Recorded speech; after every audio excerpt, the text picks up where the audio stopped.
Hello everybody and welcome back to the Punch Podcast. Today we're watching UFC Fight Night, Blanchfield versus Fiorot. We are on Algeo versus Kyle Nelson. Round 1 about to start. I'll let you know when it starts exactly. And they are now on the Monster logo, 4 minutes and 56 seconds if you guys want to watch at home. Basically every fight on this card so far has gone to a knockout by punch. Only 3 have gone to decision so far. So I'm hoping that this is just going to be filled with a bunch of knockouts and shit. But right now we got both of them kind of in the middle, looking even. I see a bunch of head kicks being thrown. What's up, Money Man Wuvasa? What's up, everybody? Hopefully we're going to see some more knockouts. Oh, right hand lands. Oh, and he's already fucking swinging for the fences right now. Back fist. High kick, knees. Okay, this is going to be a crazy fight. Goddamn, what's up, Leland? What's up, bro? How you doing? This has been a crazy fight night so far. And now we got some pressure on the fence. Okay, so this isn't even like a thing about entertainment. If you have a fighter hurt when standing up, don't go to the clinch. If you don't have a good tie clinch and you can't hit him with those Anderson Silva style knees, then being in the clinch right now is only benefiting your opponent because they are able to rest and recover. So this, what's his name, Algeo, he just got hit with a big right hand and got dropped. And then his opponent is trying to like clinch with him and not even trying to go for a takedown right now. I don't advise that. There's nothing really that benefits you from that. Another good thing that Nelson did is whenever you disengage from the clinch, try to go for the high kick, because it's going to be the thing that you're not going to be able to see it coming. If you disengage, boom, go for the high kick. He missed it, but that's a good thing to practice either way. Red mark on the body of Algeo already. These dudes are reminding me of like the old school UFC swinging and banging fights. What do I say about the liver kick when the boy was on his knees? I think that should be totally legal, Ford. I actually advise that. I think you should try to treat that liver like a soccer ball. But I don't know why that would be illegal. Isaac Cruz won. What round? And dude saying I'm gay. Why are you coming to my live stream and spam I'm gay? That's interesting, brother, but thank you for joining nonetheless. We got liver kick, leg kick, spinning wheel kick right there from Algeo. I see a first round finish here. Probably from Nelson. Nelson nods at him. Feint and leg kick. God damn. The Turkish guy, was that what's his name? Armin. Wait, I could look it up right now. It's real close to me, so I could probably find his name. I actually did watch that fight. Yeah, Alisson. Ibo Alisson. That guy. Go watch that fight. That reminds me of like the old fucking Rocky movie. That dude, his whole eye was completely closed, and those looping punches, they kept hitting, what's his name? Turkin Alajal, or whatever the fuck? Anton Turkajal. Yeah, that's his name. He kept hitting him with those looping punches, and his chin was holding up for the whole fight, except for that third round. He tried to go for a knee to the head, and kicked him in his cup. Oh, shit. Hits him with that right hand again. Damn, this dude is beating his ass. Nelson over here. Okay, Algeo's wobbled. Right hand lands again. 2 times. Swinging punches. God damn. Yeah, I told you this was going to be a first round finish. Nelson's picking shots now. But good shit on Algeo to survive. This is what I'm saying. You don't go to the clinch whenever you can hurt somebody on the feet. 1 minute and 6 seconds left. And this is looking like the Rocky movie. Yep, stops the fight. Yeah, I don't really agree with that. He was still standing up, but he was wobbling. But either way, he was hurt, but he was still in the fight. His legs were just all over the place. Damn, I told you. Almost every fight on this card hasn't gone to a decision. What's up, push-ups now? I remember I was talking to you day before yesterday about your account. I love that name, bro. But what's up, bro? Good way of handling that? Yeah. Here we go. Let's look at the slow-mo here. Left hook, right hook. Those looping punches really worked out for him, but it was just because of the pressure too. The looping punches work with the pressure. Hit right behind the chin. Yeah. So 1 fight, 2 fights, three went to a decision. So this might be one of the most entertaining fight nights I've seen in a long time. And let's see, control time. So Kyle Nelson here had 48 seconds of control time, and I think that was the brief seconds we saw in the clinch. Getting on track soon, good. I want to see those live streams, push-ups now, because it's a good username, man. Should capitalize on that. Yeah, but that did not last long, with 1 minute exactly left. Now next we got, oh god damn, that's a hard name to say, Nurlisotin Ruzibeov, and then Cedriquez Dumas. My forearms routine, it's pretty much all weight training, like body weight training, push-ups, different types of push-ups. I like for forearms exactly, do those diamond push-ups. It helps your chest out too, but it'll really get your forearms in those wide push-ups. I don't have an exact routine, man. I know that's crazy to hear from me, but I don't have an exact routine. I go with some days I'll do cardio, and some days I'll do body weight, and some days I'll just hit the weights. But like I said, I don't have an exact regimen, but maybe I will make videos about that. It's not my thing. I kind of go out and do whatever. How many days a week I work out? So if I can, I'll do every single day. If I can. But what I mean by that is whenever I get home, I might not have time. I might have to actually make videos. That way I can't get to my workout. So I try to work out every day of the week, and I know that sounds crazy, but I don't do crazy workouts every single day. A lot of people say like recovery days. I don't believe in recovery days where you just sit on the couch and do nothing. I think every day you should go out and try to do something. Whether it be a light run, whether it be, like your absolute bare minimum of push-ups that you can do, bare minimum of sit-ups, whatever workouts that you have, just tone them down to an embarrassing amount. Like if you can do 100 push-ups in a day, then you should do 10 on the days that you want to recover. What are my thoughts on Shahara Bullet Eye, one-eye fighter from Russia? Is that the dude that has that like milky looking eye? I don't know his name, but that might be him. Bullet, yeah, I think that's his name. I think if you're fighting that dude, so he has a right eye that he can't really see out of. What you should do against that guy is go for strikes with your left hand. If you're southpaw, even better, because he won't be able to see those strikes come in. Those high kicks, body kicks are going to be harder to see. I know that's fucked up for me to say that, but if I'm coaching a dude and his opponent has like an eye that's compromised or like you can't see completely out of it, like Michael Bisping for example, I'm going to say target that side of the face, and not even because like of the damage to the eyeball. That's not what I'm thinking about. I'm thinking about because they can't see on that side. So if you have a fighter that can't see on one side, it doesn't mean like, oh, he doesn't have an eyeball. Even if he just has compromised vision in that eye, I would say definitely go for strikes over the top that are harder to see, like a high kick for example. Feint on the one side, put your fist in front of that eye on that side of their face, and then go up with the high kick. Those are things that you want to think about, and that's pretty much my thoughts on him. I haven't seen too much. He's a good striker. I think he's a striker. I'm not sure though. We might not even be talking about the same person. But we got these two dudes here. I have no idea. Is it a heavyweight fight? They look like heavyweights. Let me check. Middleweights. Yeah, this Cedriquez Dumas dude, I think he's going to win this fight. They're setting this dude up for failure. Oh, wait, no, he's got 33 wins and 8 losses. Okay.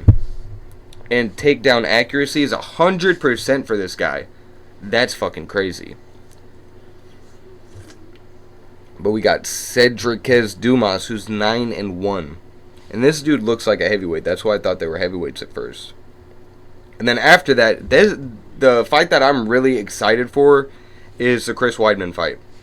I don't know how he's going to perform with this shin plate or whatever he has, but I want to see it either way. And he's just a legend of the sport. And then we got Buckley fighting after that. And he always has a good highlight reel, even if he's getting knocked out, even if he's the one getting knocked out. What advice would I give to someone who wants to start MMA? I would say start wherever you can. A lot of people, they want to be like, I don't have a good gym around me. I don't have training partners that are experienced. If you start MMA in your backyard, Kimbo Slice style, there's nothing wrong with that. As long as eventually you go into a gym and learn the right way to do it. Like I say, I like to say this all the time. Bad habits are better than no habits. And what does that mean? So if you're fighting, if you're a fighter that's just starting out, and you're in the backyard, let's say you're a kid, and you're in the backyard with your brother, and you learn how to fight. That is better than not doing anything at all. Even if you have bad habits, say you keep your hands down, you keep your chin up, it does not matter because you have some sort of experience. It's better than having none at all. But whenever you can, I'd say find some experienced training partners. That way you can get those bad habits to turn into, not like completely turn them around to good habits. You can never do that. But some things like keeping your hands low, you can turn that to use it for, luring people in. You don't have to completely say everything's a bad habit.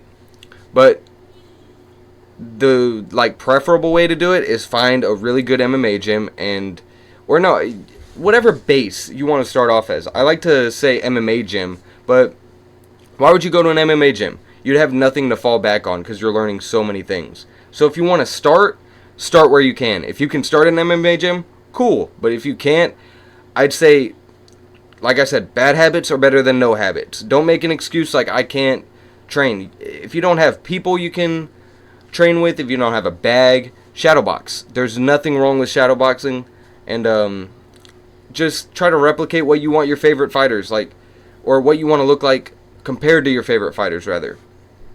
But that's some advice I would give you if you're just starting out. Do I think Isaac Cruz deserves the chance to fight Tank now?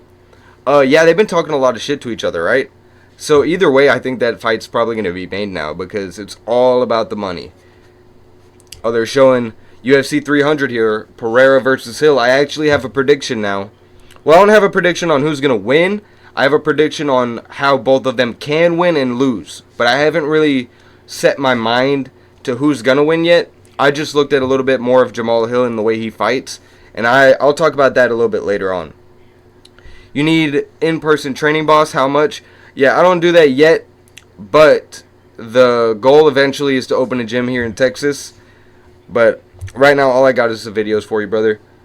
I would like to say, oh yeah, I'd love to train you in person, but I don't have time first off, and I don't have anywhere to train. But soon, I do want to look into how much would it be to rent out a studio or something, because I haven't even looked into it yet. But like I said, starting out, start off where you can. Oh, Wei Li? Yeah, Wei Li's fighting too.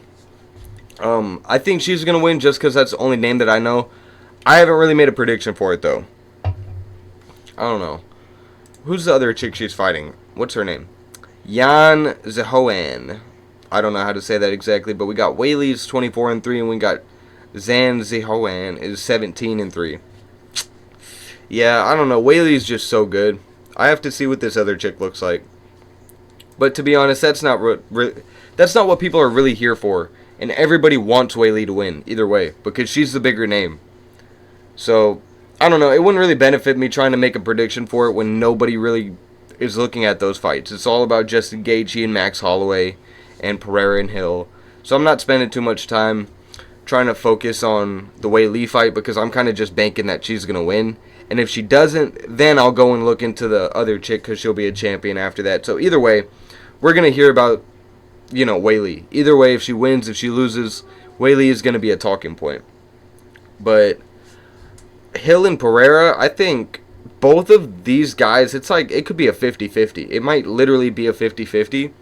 And there's just so many things where they equal out on each other.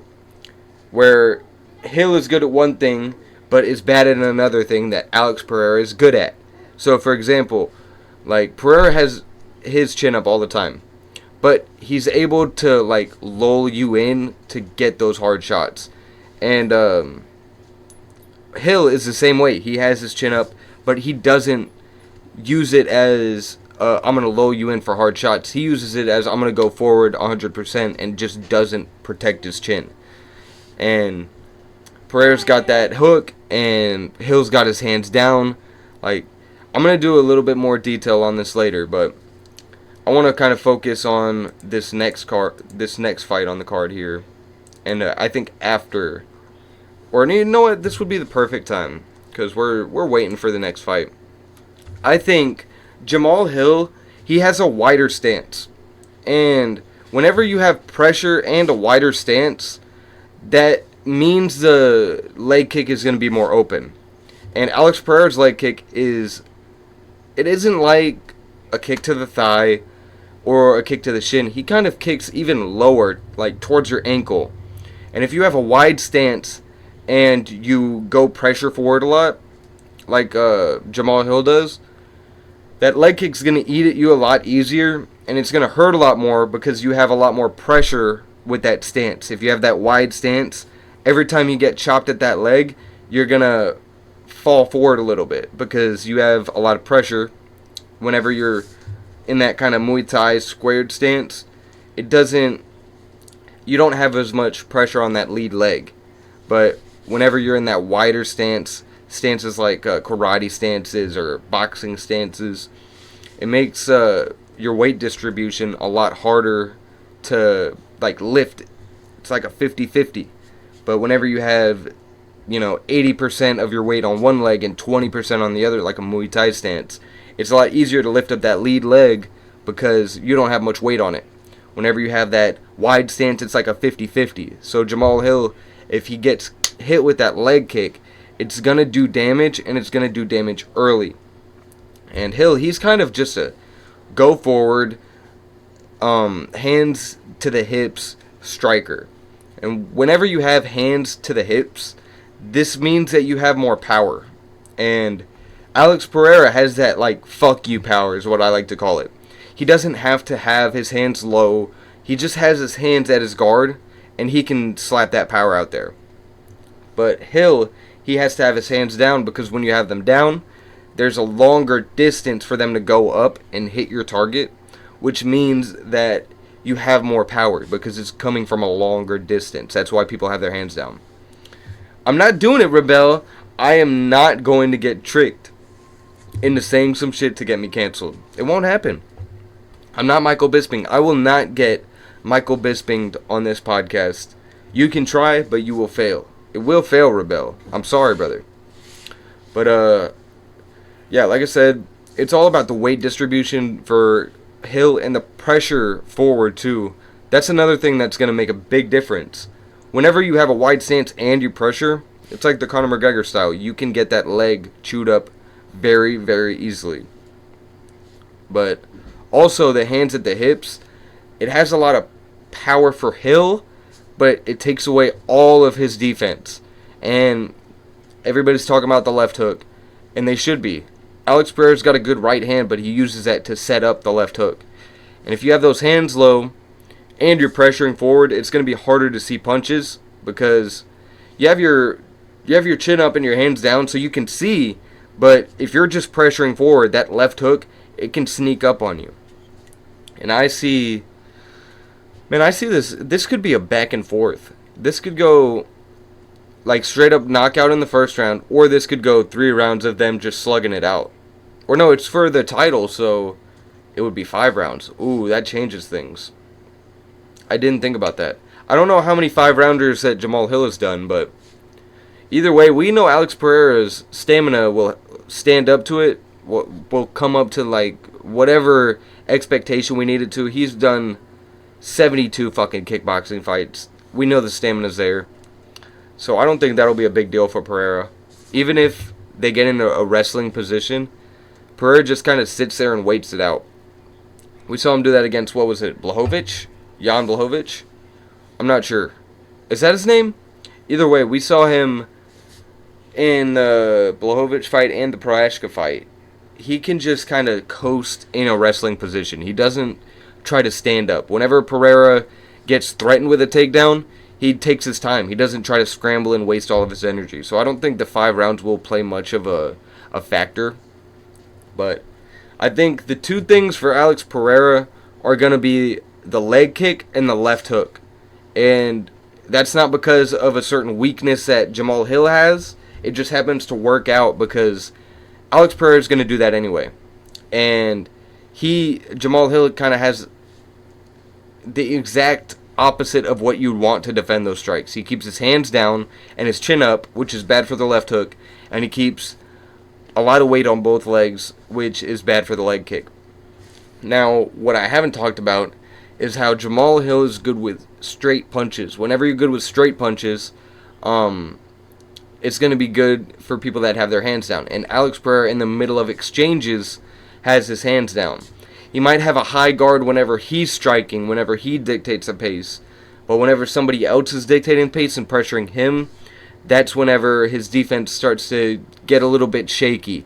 He can get caught with a lot of straight punches because whenever you're in the middle of an exchange and you can't judge the distance very well, Jamal Hill can go in there with a right hand.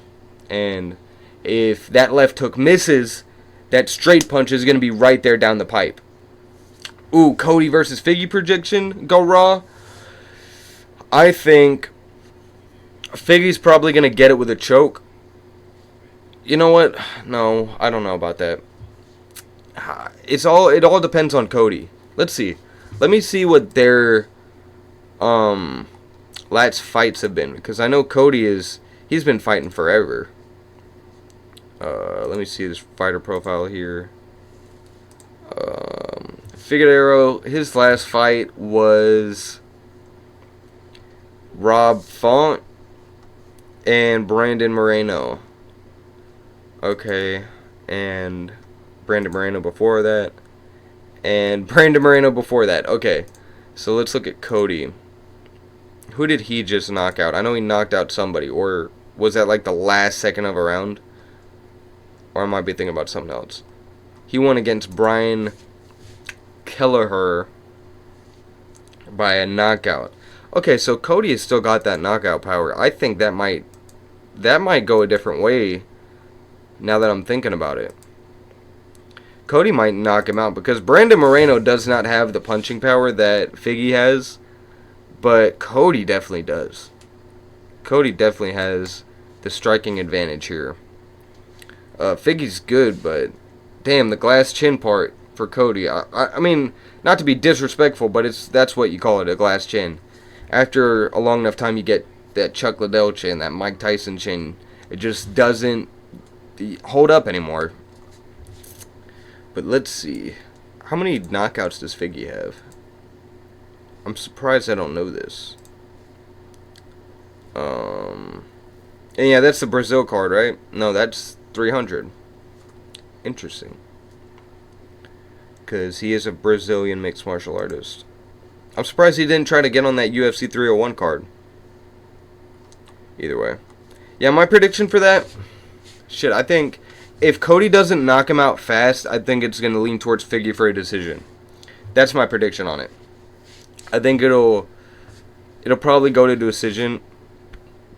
Excuse me. It'll probably go to a decision. But there is a small chance that Cody could get the knockout, probably with a right hand. But I don't think that's really going to happen, to be honest. What's up, Foam Climb Time? Original on the channel, bro. Alright, we got Bruce Buffer announcing these two dudes. They got some really long and complicated names. We've got Cedriquez Dumas, 9-1, 6'2", 185 from Pensacola, Florida. Or fighting out of Pensacola, Florida. And he's the underdog for this fight. He looked a lot heavier in his in that picture that they had. Oh my god, he has a tattoo that says Hood Wolf. Yo, guys, there's a fighter that has a tattoo that says Hood Wolf. Okay. What's up, J. Raj? What's up, bro? Looks like I'm in a sound booth now. Yeah. I wanted to get some soundproof foam. It didn't really help the audio too much, but definitely did help the background. I do like it a lot more. I'm going to have to put a little bit more. I'm going to try to put some on my ceiling, too. That way I can have a completely enclosed studio here. I don't know. I just looked at it and I was like, you know what? I should put some foam up. And foam climb time. Look at that. Vodka shot, send one. Man, that's the best way to watch a fight. Alright, we got Dumas here. Doing some, a lot of taunting. He keeps pointing his finger at this other guy who's just completely calm right now. You like the old school version? Hey, man. Well, I can't take him down now. You're new here, just wondering if I have any martial arts training myself? Yeah, I'm a Taekwondo black belt. I got Leader of the Year award in 2012. I met MK Lee and trained under, I trained under MK Lee. MK Lee's one of his students who was like a fucking 10th degree black belt. And I met MK Lee a couple times, who was, I believe, one of the founders of Taekwondo, or somewhere along the branch. So what I'm trying to say is, I didn't do the bullshit Taekwondo experience. I got the real shit. But you're 7th degree in Kempo Karate. Hell yeah, man. Which style of karate is that? I know there's 3. What does that focus on more? I know there's one that focuses more on the clinch, one that focuses on striking, and one that's more point fighting. But yeah, best way to watch a fight, exactly. But karate, see, that's another thing where it's kind of got watered down. By the way, we are 3 minutes and 55 seconds into round 1 of this fight. And good right hand has already landed from Ruzibeov that I've missed. So Ruzibeov has got a really long, long reach is what it looks like. Damn, he is fast too. Good uppercut right there. Okay, so what I'm seeing so far is Dumas here. He has his hands up until he goes in to punch, and it seems like Ruzibeov is using that uppercut to his advantage. Okay, now he's got those elbows closed in a little bit more. And I see that he goes for the uppercut first, and then whenever those elbows are closing up, he tries to go for that overhand. You're about 9th degree in my lady in a minute. God damn, man. You sound like a fucking WWE guy. I know you said that's not a wrestler, but I swear your profile picture looks like a WWE guy. Your style is Chinese Kempo from Karaho style of the Hawaii lineage. God damn, that sounds like a lead up to an anime or some shit, bro. But what do you focus on more? Striking, more clinch work? Because I know some of them are more like Krav Maga style, and some styles of karate are more point fighting, and some of them just focus on the power kicks. So we've got Dumas here is backing up Ruzibeov, gets hit with a right hand. And it seems like Dumas is kind of frustrated because he can't land the shots that he wants right now. Striking? Cool. What's your best strike? Kick, I should say, because, I mean, karate does do boxing too, but I know it's going to be a kick. So, what's your favorite kick, or what's your best kick? Good jab lands. Oh, wait, something's happening right now. He's saying it's an eye poke, but the ref isn't. He doesn't care. Oh, right hand lands. The fight's over. Damn, the fight's over. He kept looking at the ref, but the ref was like, I don't give a fuck about your eye. Yeah, man. So that's another big lesson right there. If the ref doesn't care, like if he's not going in, if he doesn't think it was an eye poke, oh my god, is he bleeding from the eye? He's bleeding from his eye. A lot of blood. Oh my god, that's brutal. Oh my god, he's bleeding from his eyeball? Or, oh my god, I need to see where this cut is. Holy shit. This is going to be controversial. I already know it is. This dude is bleeding from either above his eye or his eyeball because he kept pointing. I need to see this slow-mo replay real quick. Was it an eye poke? Oh, it was a scratch. He scratched him. Holy shit. So our point fighting is more like kickboxing and more comparable to Kyokushin style. Okay, see, that's what I was trying to get to. Yeah, man, karate can be very, very lethal. Look at Lyoto Machida versus John Jones. Damn. I wonder if it was the eye, like scratching the eye that cut him, or if it was a punch before that. Here, we got another. Ooh. Oh my god, that's a really bad eye poke. They're trying to get different angles on it. Yeah, you could see he reacts right after that. Or no, he doesn't. It took him a couple seconds to react. Okay, the cut is above his eye. Or no, it's his nose. Yeah, they're not showing it. I think it might have been his nose though.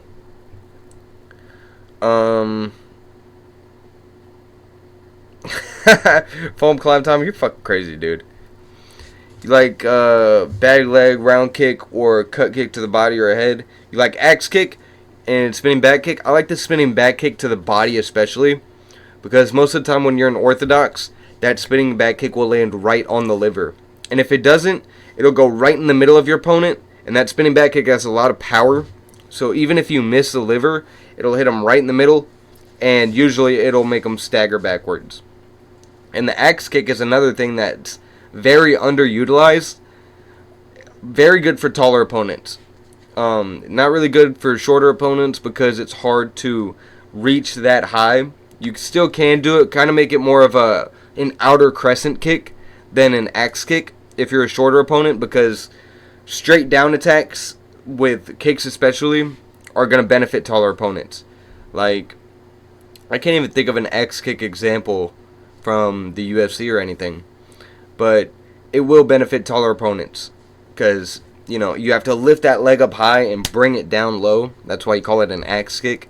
But like I said, kind of wheel kicks and outer crescent kicks, inner crescent kicks, that would be a better style for shorter fighters because you don't have to use as much work to, you know, come down.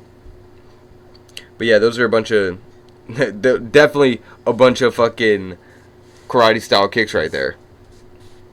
Shotgun it. Nah, man, I ain't going crazy. I won't do it. We have a special way to set up our spinning back kick the same way you step off the center and torque through. Exactly. That is exactly how you want to do it. You can use the same thing, but with a kick to the body. So with that stepping out, whenever you step out, it has the same body mechanics as the left kick to the body. So whenever you step out and then use that spinning back kick, they think that that left kick's coming. And don't do the left kick to the body, to the liver. You want to go to the head. That way they raise their guard. Whenever you step out and then you go around with that spinning back kick, it'll hit them right on the liver. Their hands will be up, and it'll be harder for them to bring it down to avoid that that spinning back kick. You're 5'9", so you used to be in the pocket? Yeah, you like to be in the pocket? So, side kicks, spinning back kicks, leg kicks, those are good kicks for, you know, opponents that are shorter. I'm not going to shotgun it. It's the last one that I have is right here, and I want to make it last a while, man. And plus, I've drank way too many of these. Because I've been watching the fights. I don't like to start the podcast too early, because then there's a lot of dead time in between all of these fights. And, you know, I've been watching these fights all day pretty much. You got that dub tonight? Hell yeah, bro. You get it by knockout decision. Tell me, man. JJ was first. Shout out. I don't remember if you're... Yeah, you were talking to me on the podcast. I don't know if it was a live stream or the podcast. But yeah, we were talking about that. But hell yeah, man. How'd you win? Either way, good job, man. You can switch stance and throw the left hand hook punch followed by spinning back to the liver. Yeah, that's the same mechanics. So whenever you throw that hook, you know who's really good at this? Whenever you miss a punch, go for the spinning back kick. Like Edson Barbosa style. He'd miss that left hook and just go straight into the spinning back kick. Alright, we're seeing a slow-mo of the eye poke here. Ooh! That pinky went deep into the eyeball. Oh, man. So that definitely contributed to this knockout. We saw that I already forgot the dude's name. I'll pull it up real quick. That we full clarity here. Because I got it right here. What's his name? Right here. Alright, so Dumas. It was any time that this guy would go in, he would have his hands down and he'd get hit with a hard shot. So, whenever you, like, have that kind of dynamic, and then on top of that you get eye poked, he wanted to have some time off, and the ref wouldn't allow it. So that definitely contributed to it, but you have to fight. You can't just, say I got my eye poked and then act like, oh, now the ref has to step in. Got it by decision, 10-8 round. In the second, pretty sure if he throws up, it's supposed to be a TKO, but he was in his hometown, so some bullshit. Would have been a KO if he wasn't holding the whole time. So, some advice I would give you is uppercuts. Whenever people want to go in the clinch, just go in with those uppercuts. And especially if they keep clinching on you, set up that jab cross straight down the middle. Don't back up straight forward. Don't back up straight, because they will go in for that clinch. Go side to side. I always say this if you're a smaller opponent against a bigger opponent. Go side to side, because whenever you do that, it's harder to clinch with you. You're a moving target. So that's some advice I would have gave you. But yeah, if he throws up, you definitely had the right idea. I'll tell you that right now. Oh, and watching the slow-mo one last time on this fight, it was the uppercut that I was talking about earlier that knocked out Homeboy. So, I don't know how I feel about that. You got to protect yourself at all times. And if you're the dude that's watching this guy say he got eye poked, like, the respectful thing to do would be to be like, yo, ref, step in. But the ref isn't stepping in, so why not go and try to finish the fight? It's a shaky way to end that one, but yeah, going back to what you said, definitely I consider maybe not a win that he threw up, but it's definitely you're in the right direction, because you brought him to the deepest, darkest ocean that there is. If you're throwing up in a fight, you are not having a good time. What's up, G3K South? Jason Wiseman 2020, you're out, bro. Nice chatting with you. Have a great night. Cheers. You have a great night too, bro. And thank you for stopping by the Punch Podcast, man. But yeah, if you are making your opponent throw up, I'd say you are definitely on the right path. And like I said about the clinch thing, the mentality that I like to have is if somebody's in the clinch with you, don't make it like a victim's mentality, like, oh, why is he hugging me? Why is he doing this? Why is he doing that? Try to train for somebody doing this and be like, okay, what can I do to stop this from happening? That's why anytime they get in the clinch and people start booing, I'm like, why are you booing the dude that's in the clinch? You should be booing the dude that's just fine with him, resting in this position. Have I seen Kamaru Usman? Well, what happened with Kamaru Usman? I saw the podcast with GSP that he just did. I thought that was great. But now, what happened with Kamaru?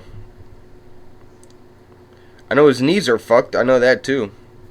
Here we go. We got Chris Wideman.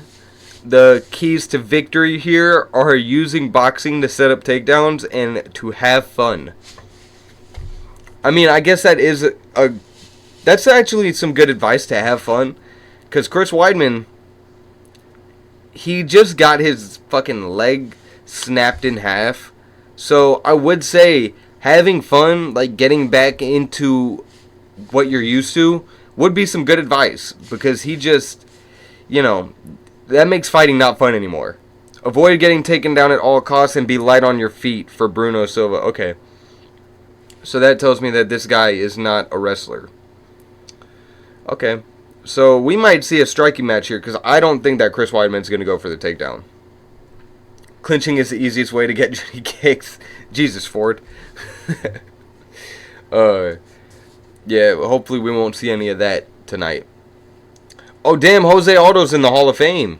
I don't know why he wasn't before, though. And what's her name? Joanna Jędrzejczyk just got into the Hall of Fame too. Two people that should have been in it. Damn, they're already planning out UFC 303? I would have not guessed that. I was surprised when they already released 301. Somebody said it would be in Brazil. I was like, holy shit. But we got, is it next weekend that UFC 300 is happening? Or weekend after that, I think. Either way. I don't know if I finished my prediction earlier on Jamal Hill versus Alex Pereira. What else did I have to say about it? We talked about the leg kick and the wide stance. I think that might be it. If I think of some things later, I'll let you guys know. JJ was first. Yeah, I should have been sidestepping more, but I was going down the middle a good amount. But yeah, you could have been stepping to the side more and land the hook to the head. Yeah, exactly. But what you were doing was good. You just had to add on more. So whenever you go to the middle, that also stops people from wanting to clinch with you. Because if you go and use their momentum against them, whenever they're trying to go in and clinch, it's going to discourage them from wanting to clinch. And so let's use boxing as like, let's say clinching. Let's compare this to running. Whenever you're running hard, that's like whenever you're boxing. And then whenever you're clinching, that's like whenever you're kind of running slow. You know, you're kind of just trying to save your energy. People don't use clinching to actually hurt you. They use it because they want to rest. So the more that you can keep them away from the clinch and stop them from resting, they're going to get tired more, and you're going to be able to hit them more with more hard shots. But not only that, they're not going to be able to see them because they are tired now. You know, you keep hitting them in the body, you're not allowing them to clinch, and you're not allowing them to rest, which is the most important part. But sidestepping is one of the most important things. Tried to grab, but it dubs a dub. Exactly. See, sometimes it's not, you know, it's not going to be the Mike Tyson, finish them in round one, picture perfect knockout. As long as you're learning, that's the only thing that matters. Yeah, right. Got what you're saying. Exactly. Like I'm saying, just, even if you got the decision, if you learn something from it, that fight immediately is worth it. And even if you lose a fight, if you learn something from it, it's now useful. But now we got Chris Wideman and whoever he's fighting coming out. I'll remember the dude's name after. This is one of the ones that I'm most excited for here. And yeah, man. So what I'd say to you is just try to work on the clinch more now. That's it. Okay, no, they're not bringing out Chris Wideman yet. I thought they were doing it. Yeah, they're just interviewing him right now.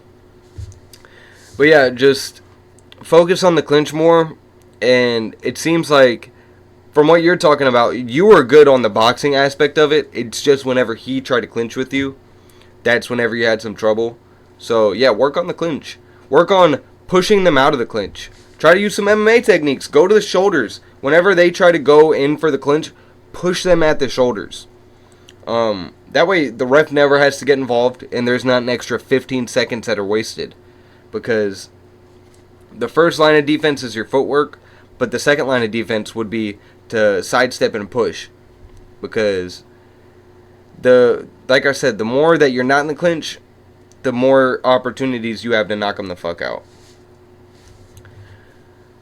But let's look at this guy right here. He looks like he's a knockout artist, and that's not really good for Chris Wideman here. I don't know what he looks like on that leg. That's the most important question. Striking. Yeah, he's a striker. So we might see a knockout here.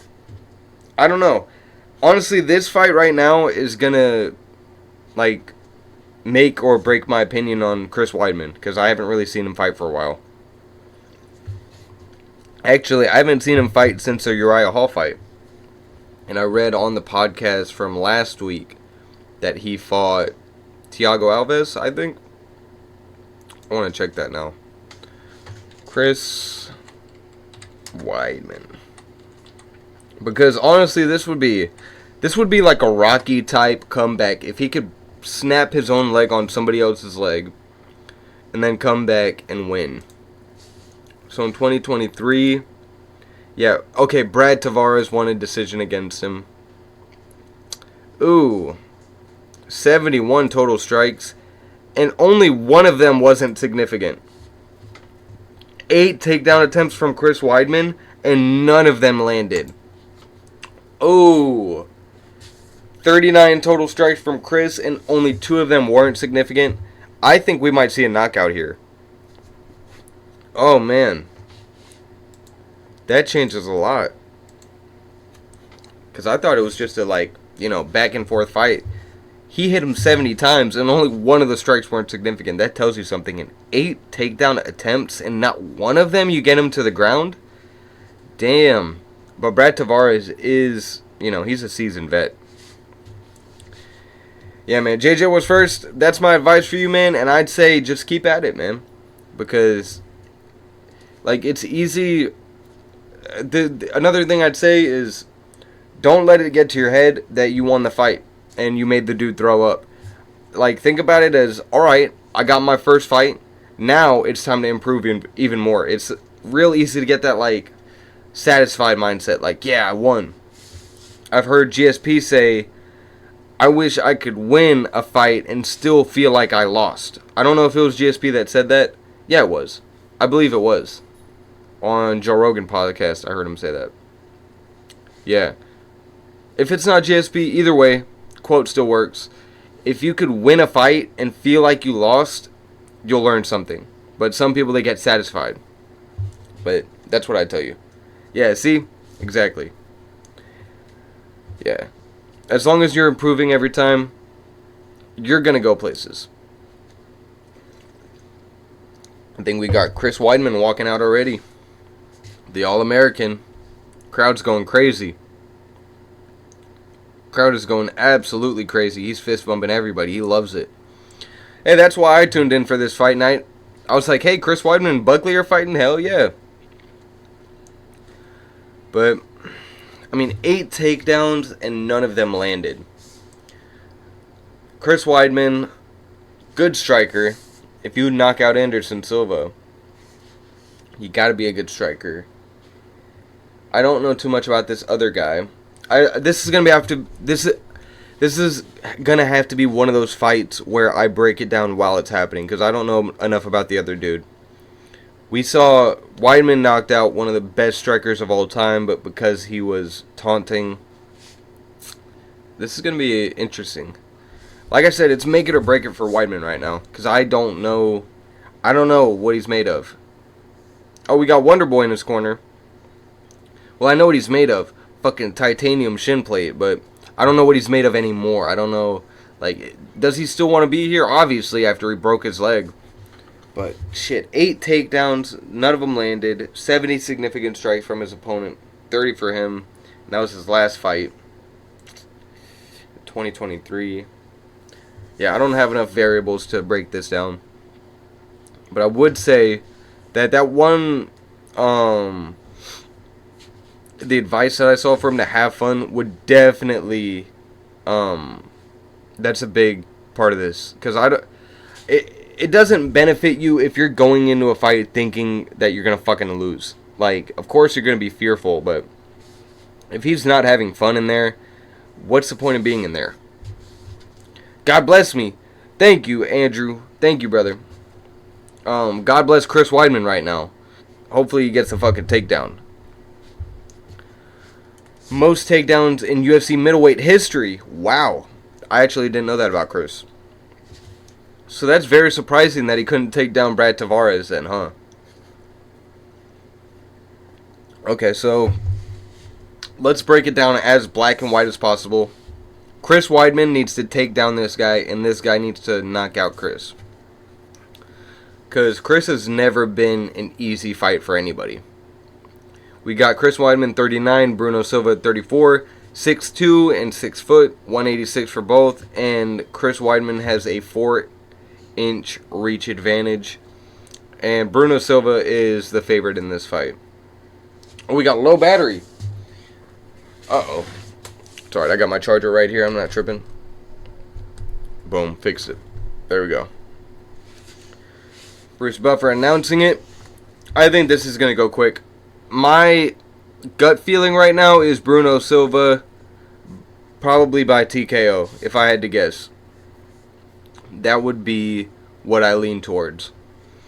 But I don't know anything about this guy, to be honest. I'm kind of just leaning to the fact that he wasn't able to get a takedown in his last fight. Brad Tavares he's a seasoned vet, and this guy, he looks like he's got some good striking from the little highlights that I've seen, but you know what? I'm rooting for Chris Wideman, but my gut feeling is that this dude is going to get it done. But either way, this is why I tuned in, is for Chris Wideman. Trying to reset your PC, not booting to watch the fight. Yeah. I remember I don't know what card it was exactly, but I had reset, like I had to restart the ESPN, and immediately I missed the knockout. I was like, man, and I knew it was going to happen too. We got Gary Copeland as a referee. First time I've ever seen this dude as a referee. Alright, Chris Wideman, I'm rooting for you, man.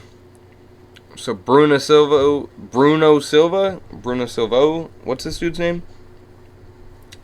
Let me pull up my scoreboard here. Round 1, 4 minutes and 56 seconds. Chris Wideman, long guard, taking up a lot of space in the middle of the octagon. Bruno Silva is on his feet. Wideman goes in with a kick.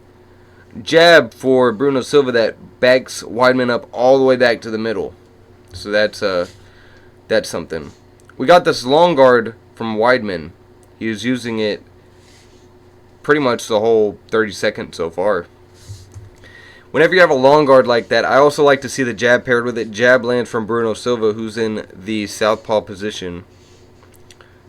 Front kick that brings Chris Wideman's hands down to his hips. Don't like to see that. No takedown attempts yet. Left kick misses.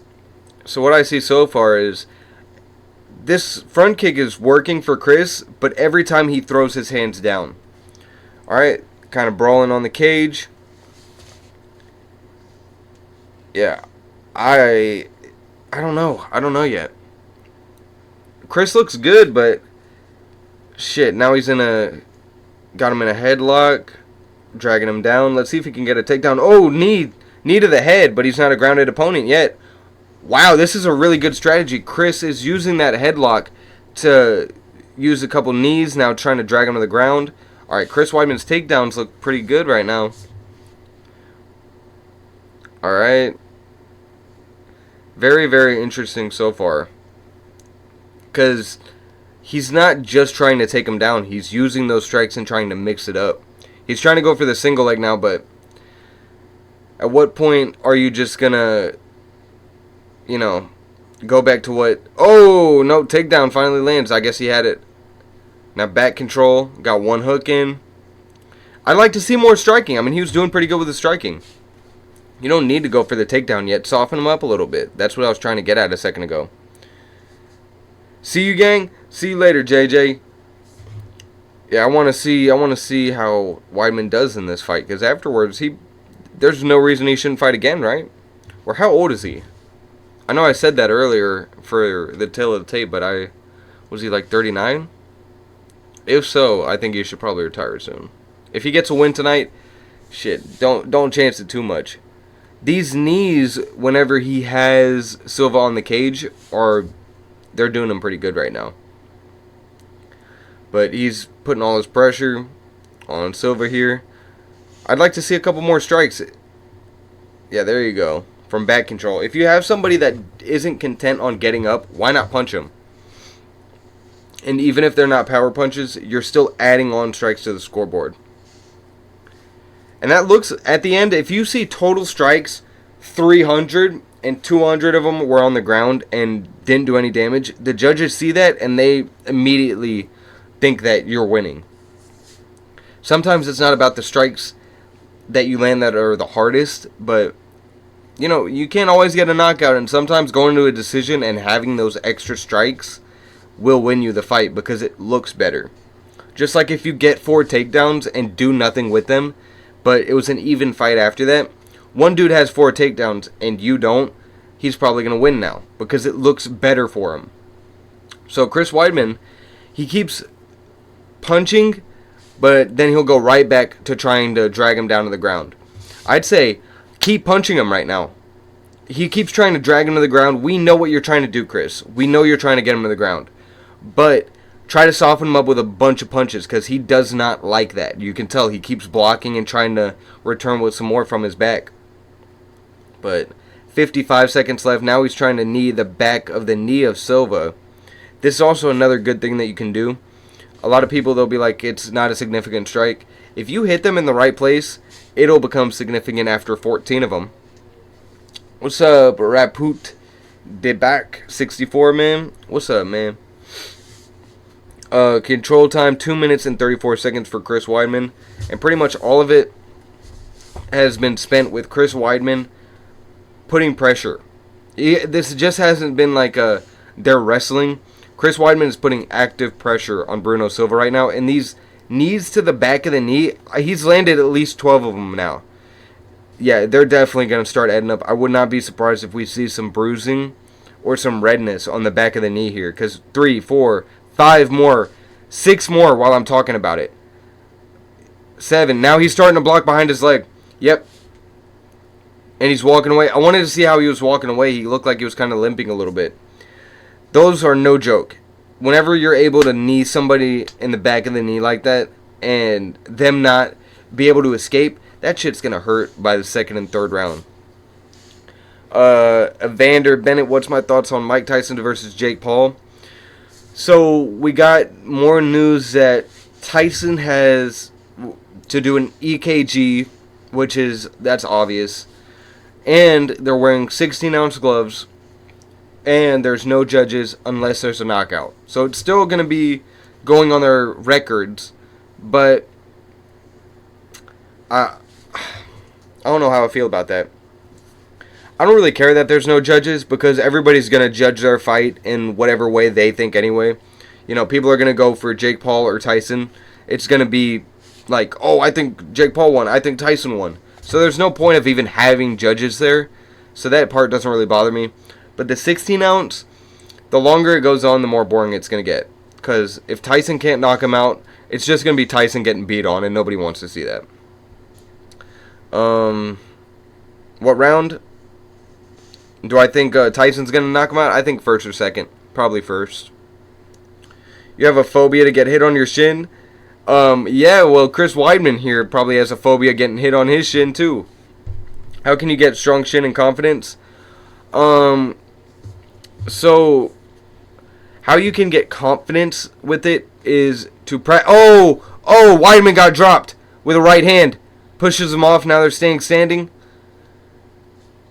Yeah, sorry about that. I just got caught off guard. How to get confidence is to spar. That's the only way to get confidence with it. And to get it stronger, I've seen a lot of people in Thailand, they'll kick those fucking trees. But the best way is to get a stick. Not like a stick outside, but either just something that's hard but won't cut you, and to roll it on your shin. Roll it on your shin. You don't want to just go and straight up kick the bag, because you can hurt your shin. You want to get that stick and just fucking rub it on your shin, because it's going to make micro fractures. And it's not like weight bearing kick, because that can lead to more problems and, you know, strengthening your bones. But how to get confidence, like I said, is to use it. You have to be in sparring, and you have to use that shin often. But I think Weidman's recovered so far, 3 minutes and 39 seconds. Wideman has total of 50 strikes, while Silva has 10. See, this is what I was talking about. Wideman, he has 50 strikes, but not... Oh, good flurry again from Silva. Wideman has those 50 strikes, but how many of them were as significant as these strikes that we're seeing from Bruno Silva here? Like, it's just padding it. So if Wideman can come back in the third round, because this is obviously going to Silva in the second, those 50 strikes from the first round are definitely going to benefit him, rather than only the control time. We got a leg kick from Wideman, and what I'm seeing from Wideman is every time he has his hands down again, and backwards. Anytime that Bruno Silva pressures, Wideman goes back. And if Bruno Silva was any type of a wrestler, I would say that use that forward pressure from the striking to get Wideman into the cage and then take him down. But Wideman's a good wrestler, so that won't work for Silva here. Now we got Wideman pressuring, and he's trying to get him to the cage. Eye poke, and Wideman's protesting that it wasn't an eye poke. I want to see now, because we already saw one eye poke tonight. Yeah, Skip Constantini. Was it an eye poke? We got Wideman, thumb in the eye. It looks like it. Okay, that's a very weird eye poke. It looked like he had the thumb on the eye, but he didn't poke him. But that's just how it looked from that angle. The thumb was definitely on the eye, but it didn't look like he dug it in there or anything. It kind of just looked like it scraped the eye, which are, honestly, oh, he's freaking out right now. He wants to wipe his eye.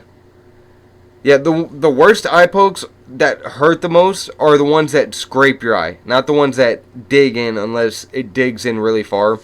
But usually the ones that we see are the ones that, like, stop a fight, are the ones that skim your eye. But we've seen some ones where you can dig those fingers deep.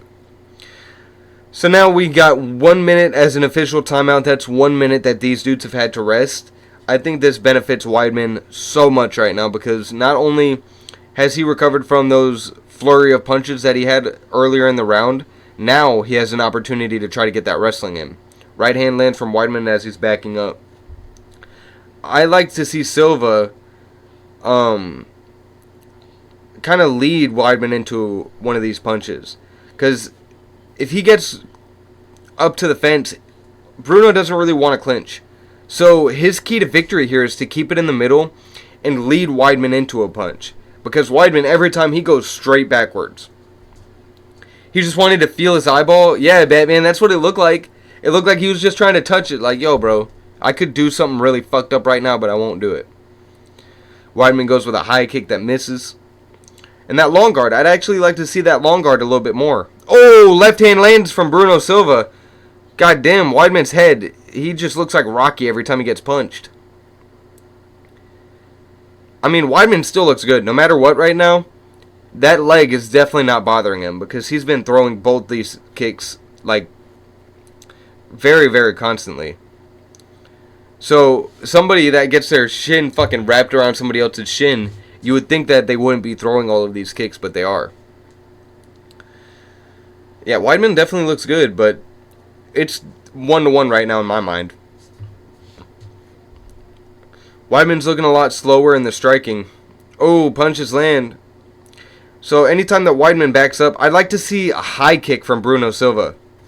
Feint with these punches like you're going forward, and then throw that high kick over the top. Because if you can't find the punching range and they're backing up and leaning back, and they have their hands down, that high kick is going to be money in the bank for you. Even if it doesn't land, it's going to threaten them. Right hand lands from Wideman. We see that Bruno Silva's starting to get tired out a little bit too now. 20 seconds left in round 2. Wideman now has a cut under his left eye. It should not, affect the fight too much. Wideman goes to the body, goes to the head. Yeah, like I always say in these podcasts, whenever you have... Oh my god, Wideman's going in with a flurry of punches now. A little confidence. Oh! Headbutt. Man, that was a crazy exchange. Good right hand landed from Silva, and then they headbutted. Wideman stuck his tongue out. That was so many things I couldn't even fucking register it all. But yeah, they definitely headbutted at the end of that. Neither of them gave a fuck, though. They didn't even realize. They're like pit bulls. Yeah, Wideman, he can take a punch. That's for sure. His chin has not gone out at all, because he took a couple hard shots there and just stuck his tongue out like Poirier. But so far, I think that Wideman is probably, if I had to guess, he's probably going to go for another takedown in round 3 and win this fight on control time and rabbit punches. I don't know. Rabbit punches, is that the same thing in boxing as it is in MMA? I call rabbit punches fast punches. But in boxing, I know rabbit punches mean punches to the back of the head. Like, rabbit punches, for example, in MMA, like whenever you're just punching somebody like this, but you're not actually hitting them hard, that's a rabbit punch. But I don't know if that's what that means for, boxing and MMA, if that's interchangeable. Batman, what do I think about the Saudi Fight Night card? Who's on that? Who's the main card for that? Because I know there was one for Saudi Arabia. I just forgot who was on it exactly. 4 minutes and 47 seconds left. Round 3. We got Wideman here. I think he's probably going to go for a takedown here soon. Definitely within 2 minutes. But long guard is still there. He's popping it out every once in a while, doing that John Jones. Fucking sticking his fingers out like this. Oh, another eye poke. Another eye poke. I just talked about the John Jones. And he just eye poked. Ooh. Damn it, man. Hamza versus Rob. Yeah, I talked about that. I think Rob's going to win. I don't think the wrestling is going to affect that fight too much. Rob has an 85% takedown accuracy or takedown defense. So, what finger was it? I didn't see an eye poke that time. Let me look again. It looked like he parries the punch.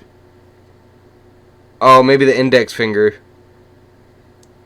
Does he react after that? I don't know. That's hard to say. Literally thought you fried your hard drive? Yeah.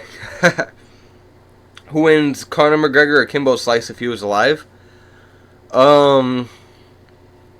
That's interesting. Because let's talk about the most obvious thing is that Conor McGregor is a featherweight. Kimbo's a heavyweight. Experience definitely goes towards Conor. Kimbo, not so much. Kimbo's got the power advantage. McGregor's got technical advantage. Stamina, probably about the same. And question is, could Kimbo knock out McGregor? Probably. I'd say that fight is actually like a 60-40.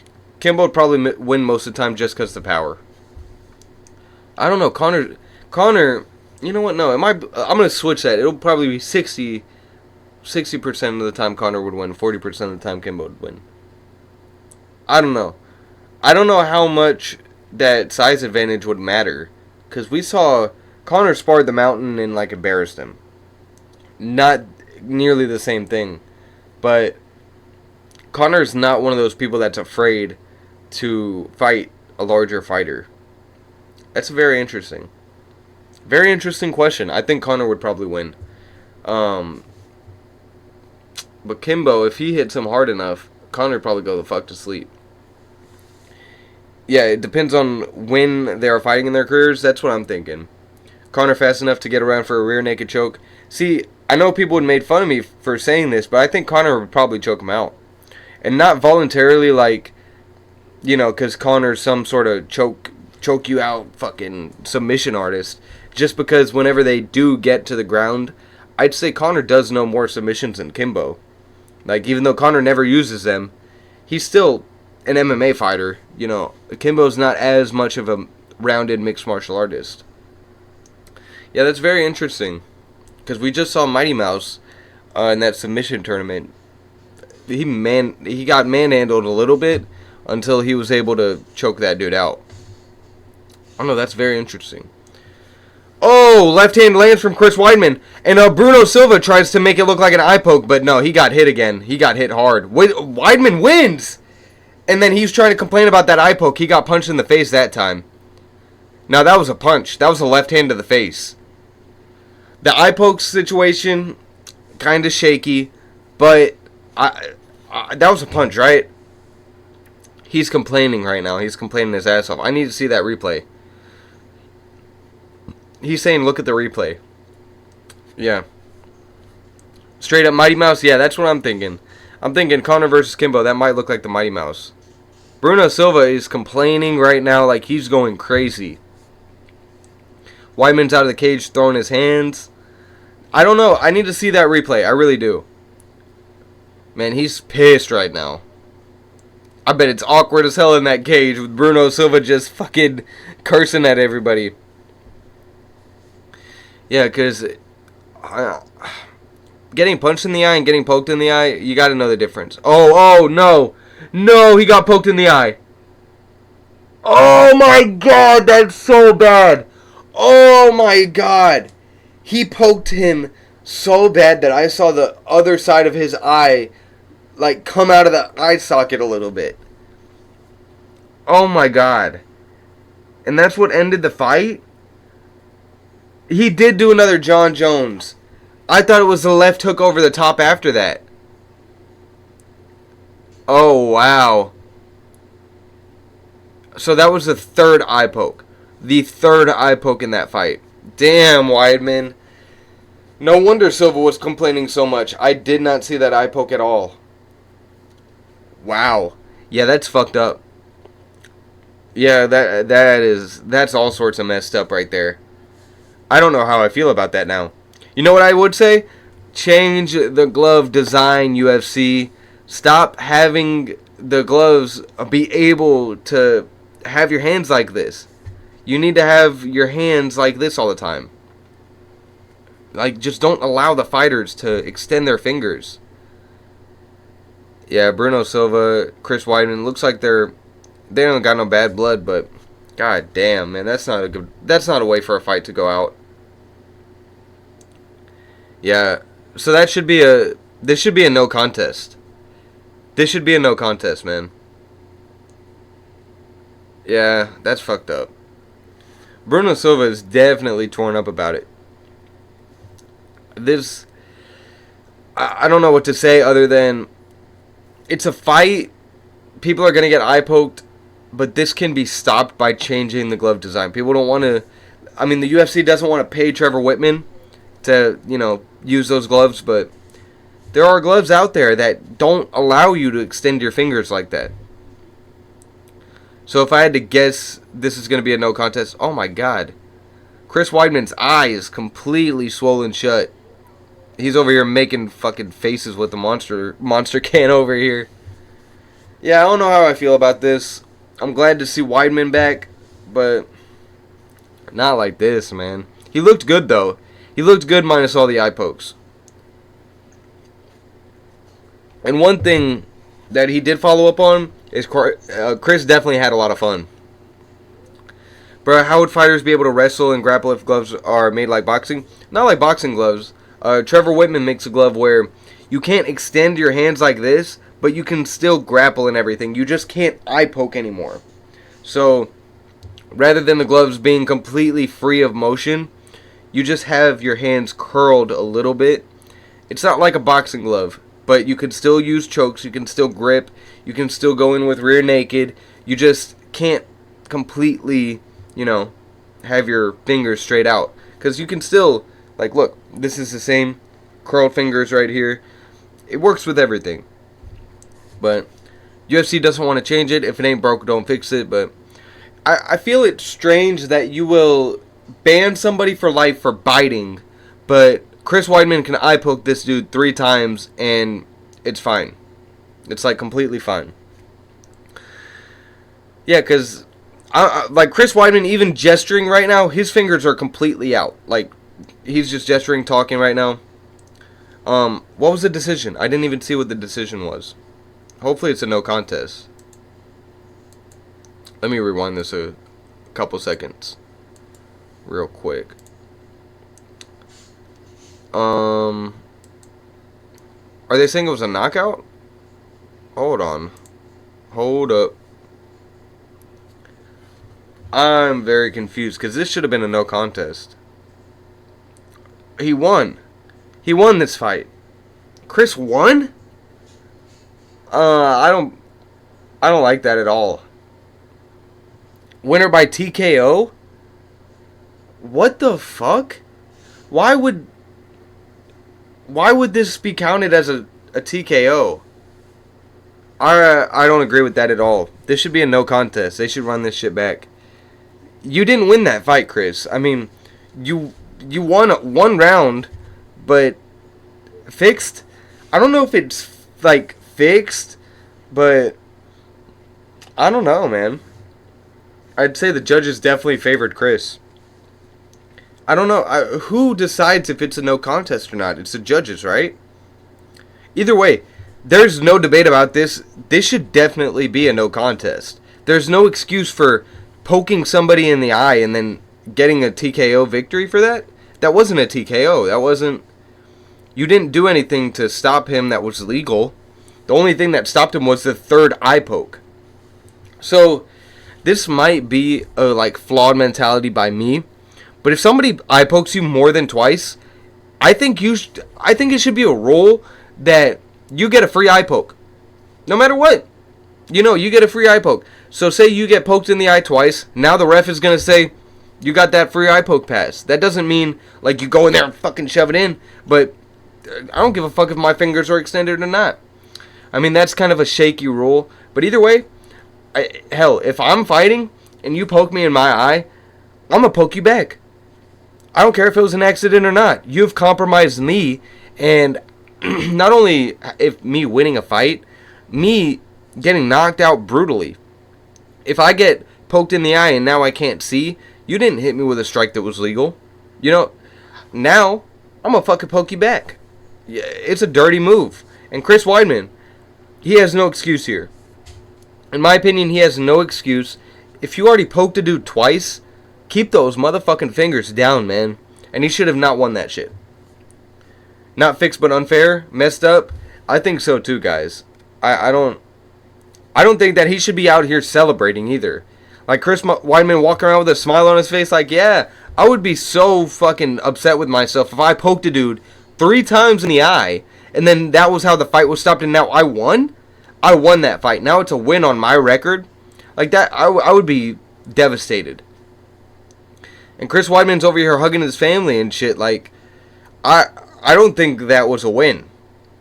He won the first round. He got pieced up in the second and poked the dude and stopped. Like, that should be a no contest. There's no reason that you can consider that a win even. Like, I don't know why the UFC is so weird about this shit.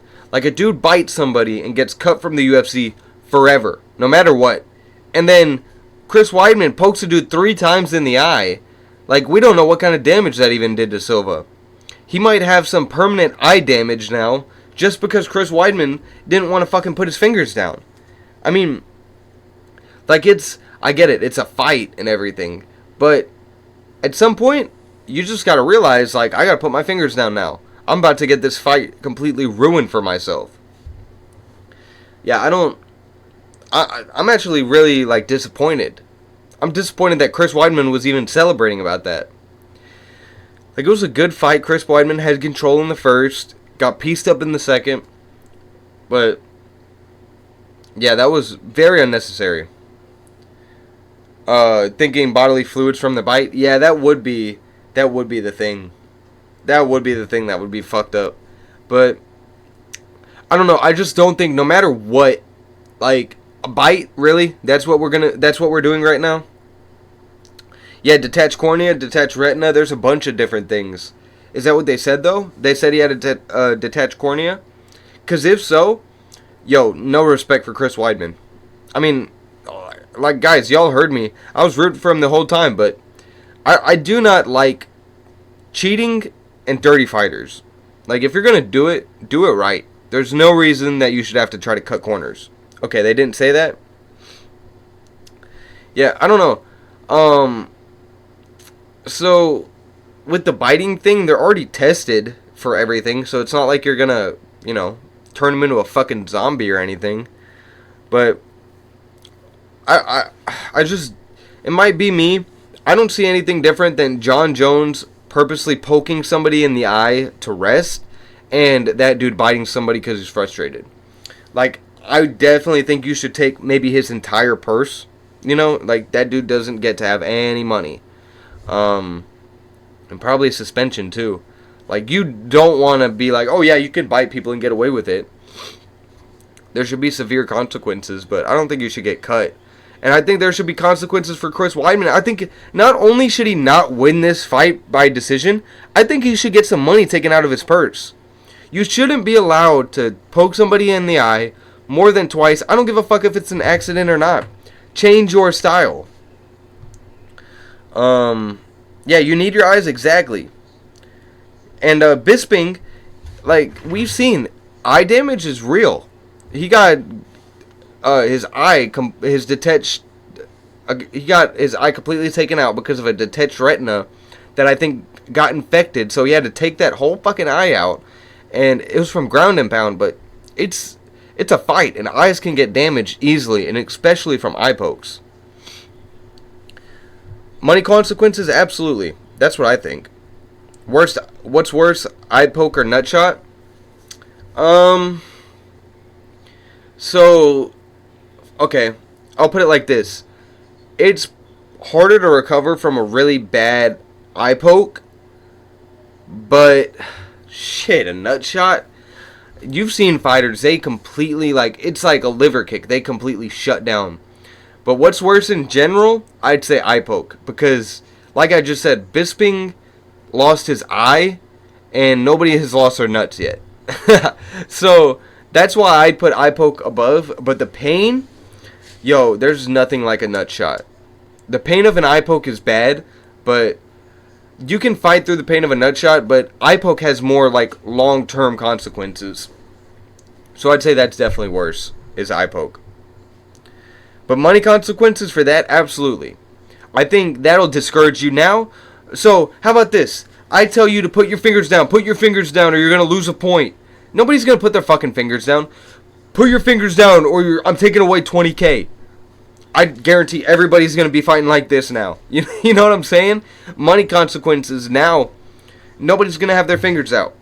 It's all about the UFC. Like, why are you not making that more of a, something that you shouldn't fucking do? Like, you get 1 point taken away. So what? If I'm winning the fight convincingly, he's not going to win anyway. The same ref took a point earlier for eye pokes. Then why didn't he do it with this one, man? On the Burns fight? Oh, okay. Yeah, I think he definitely should have taken a point away, or like stop that fight, man, because he was on the ground. You know what? No, don't stop that fight, because he got up after that and started complaining. Yeah, but that was severe, man. That's 3 times you got eye poked. At least take a point. And I'd say if I was Dana, take some money. There should be, like, labeled consequences for eye poking someone like that. You'll use an eye poke in a street fight now? Okay, so this is the thing I have to say about that. Whenever you start biting, eye poking, headbutting, and using nut shots in a fight, you have done something called raising the degree of violence. Now, this fight goes from me and you are going to have a beer after to I'm trying to fucking kill you because you're trying to gouge out my eyeball. So if this is like a street fight where you're fighting somebody that's completely erratic, they're trying to kill you, sure, try to take both their eyeballs out. I would say, like, that's self-defense. You should try to do everything you can to stop them from hurting you. But if this is just a dude that bumped into you and now you're trying to gouge his eye out, you might be putting yourself in more trouble than the eye poke is even worth. Because now you might piss this dude off and make him fucking slam a glass, start stabbing you with it. You've raised the degree of violence. But sometimes you have to do whatever you can to survive, and sometimes it's not worth it to eye poke someone. Oh, Vitor Belfort kicked Bisping's eye. Thank you. Yeah, it was a kick. It wasn't ground and pound. But yeah, he did kick him, and that got him a detached retina. Yeah. Either way, man, not a good way to lose a fight is to lose an eye as well. The UFC doesn't control the state athletic commissions. Yeah, but I think there should be money consequences either way. It doesn't have to be from the commission. Because for weight cutting, they take some of your purse. So why shouldn't they do that with eye pokes? Yeah, I mean, it's not like the Nevada State Athletic Commission and all the commissions are paying them money too. That's the UFC that's doing that. But I think I don't have the solution here, and this is like off the top of my head right now after watching Chris Wideman and shit. I have no idea what the solution would be, but I'd like to say that, you know, there should be a better way of dealing with this, a better punishment. The fight should have ended in no contest. I think that is like not debatable here. Chris Weidman should not have got another win on his record for poking somebody's eye out. Like, what kind of example is that for the UFC now? Like, you can bite somebody and get cut, but oh man, if I'm tired, I can just poke you in the eye and nothing's gonna happen to me. Like, that's just setting such a bad example, and it's such a dangerous fucking strike. Like, you can literally poke somebody's eyeball out of the socket. That's completely in the realm of possibility. I think it's just really bad look for the UFC.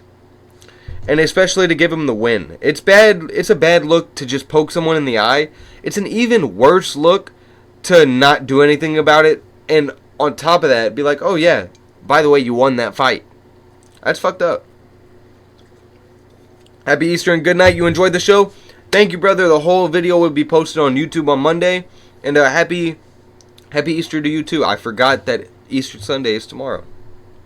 But yeah, if you want to watch the whole podcast, it'll be posted tomorrow, or no, day after tomorrow, because Easter Sunday, Monday, yeah. But I'll edit it tomorrow, and then it'll be on Monday. I don't know exactly what we're going to do after this. I wanted to break down a couple fights. I wanted to do a couple experiments, but depending on how long this Buckley fight and the main card goes, I might not have time. But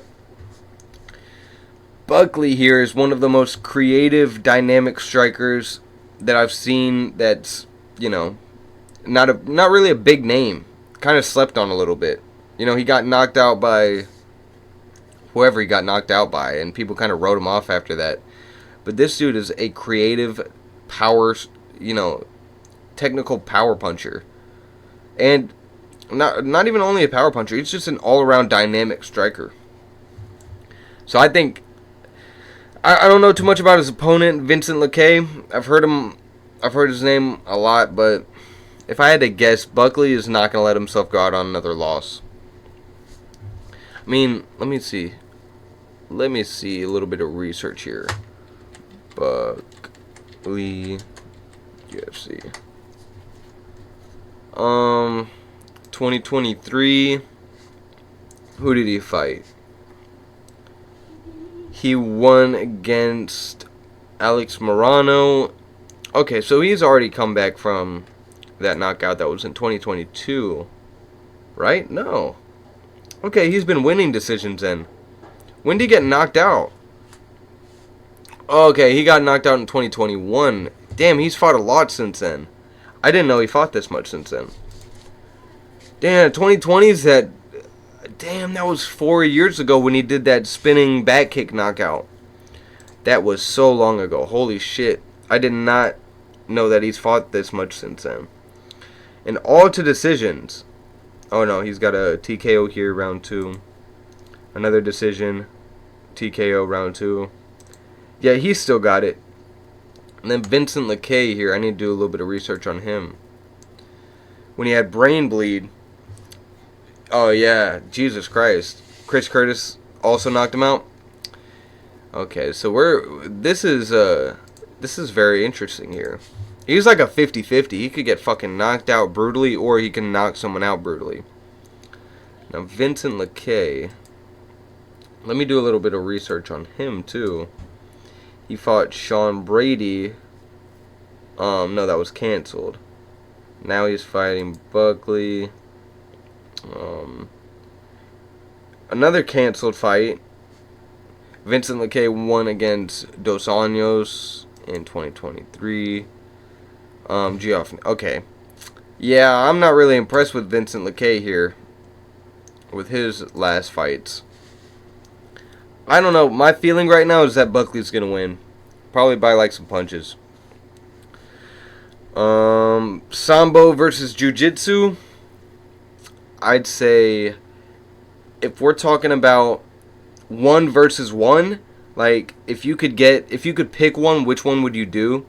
I'd say you should probably go for Jiu-Jitsu because it has a more all-around techniques. But if we're talking about, like, broadly which one is, gonna breed better athletes, I'd say Sambo, because those guys are they train like there is no tomorrow. You might find a watered-down jiu-jitsu place, but you will not find a watered-down Sambo place. Like, that's not gonna fucking happen. Like, we see a lot of those fighters that are Sambo backgrounds, they're able to mix the takedowns with the striking better than a jiu-jitsu guy. But I feel like if you know enough jiu-jitsu, you can learn how to mix it up eventually by yourself. But Sambo guys are definitely going to be bred tougher. And jiu-jitsu guys, if you go to the right place, you can get a lot of really good technique. If you go to the wrong place, it can turn out like karate or taekwondo, wherever they just give you belts. Odds have it as pick'em. Yeah, I just feel like Buckley's gonna win this. I don't have any, evidence behind it. I don't know too much about Vincent Luque here, but I think Buckley, I don't know. He's just got that thing where I'm like, he's probably gonna win.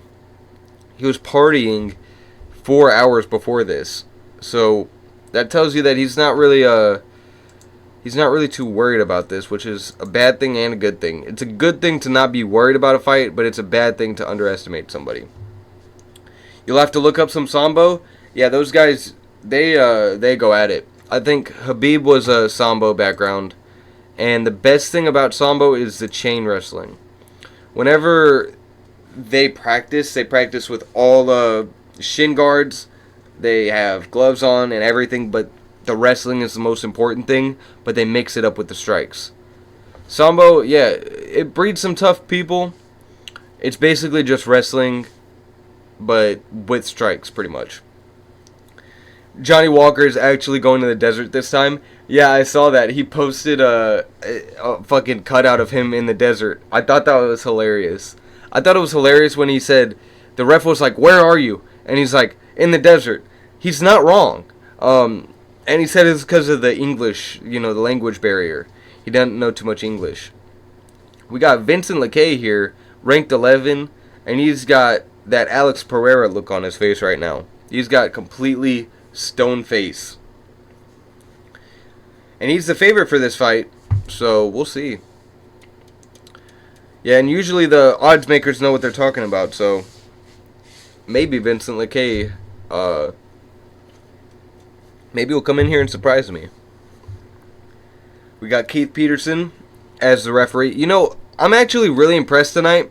They're pushing these fights out a lot faster. I remember one of the cards, I think it was the last one I watched, they had so much dead time in between each fight. It was like, I was like, oh, okay, now I need to space out and do something else for the next 20 minutes. Oh, Buckley goes out immediately with a side kick, 4 minutes and 55 seconds into round 1. Sambo is judo, striking, wrestling, and grappling. Yeah, it's basically like MMA. Hamzat and Islam is the feature of MMA. Future of MMA, you mean? Yeah. I mean, it's the future as in, like, mixing the martial arts. But we'll see what happens in this Rob fight. But I think Islam for sure is going to be the future of the lightweight division. He is lightweight, right? I believe so. Buckley goes with a high kick. Buckley, he has his hands down, switching stances, cutting angles. Luque here is taking a more flat-footed approach. What I see from Luque here is he's a little bit slower than Buckley. And he's getting backed up a lot. Buckley is changing from moving side to side to forward, moving his hands, moving his feet, feinting.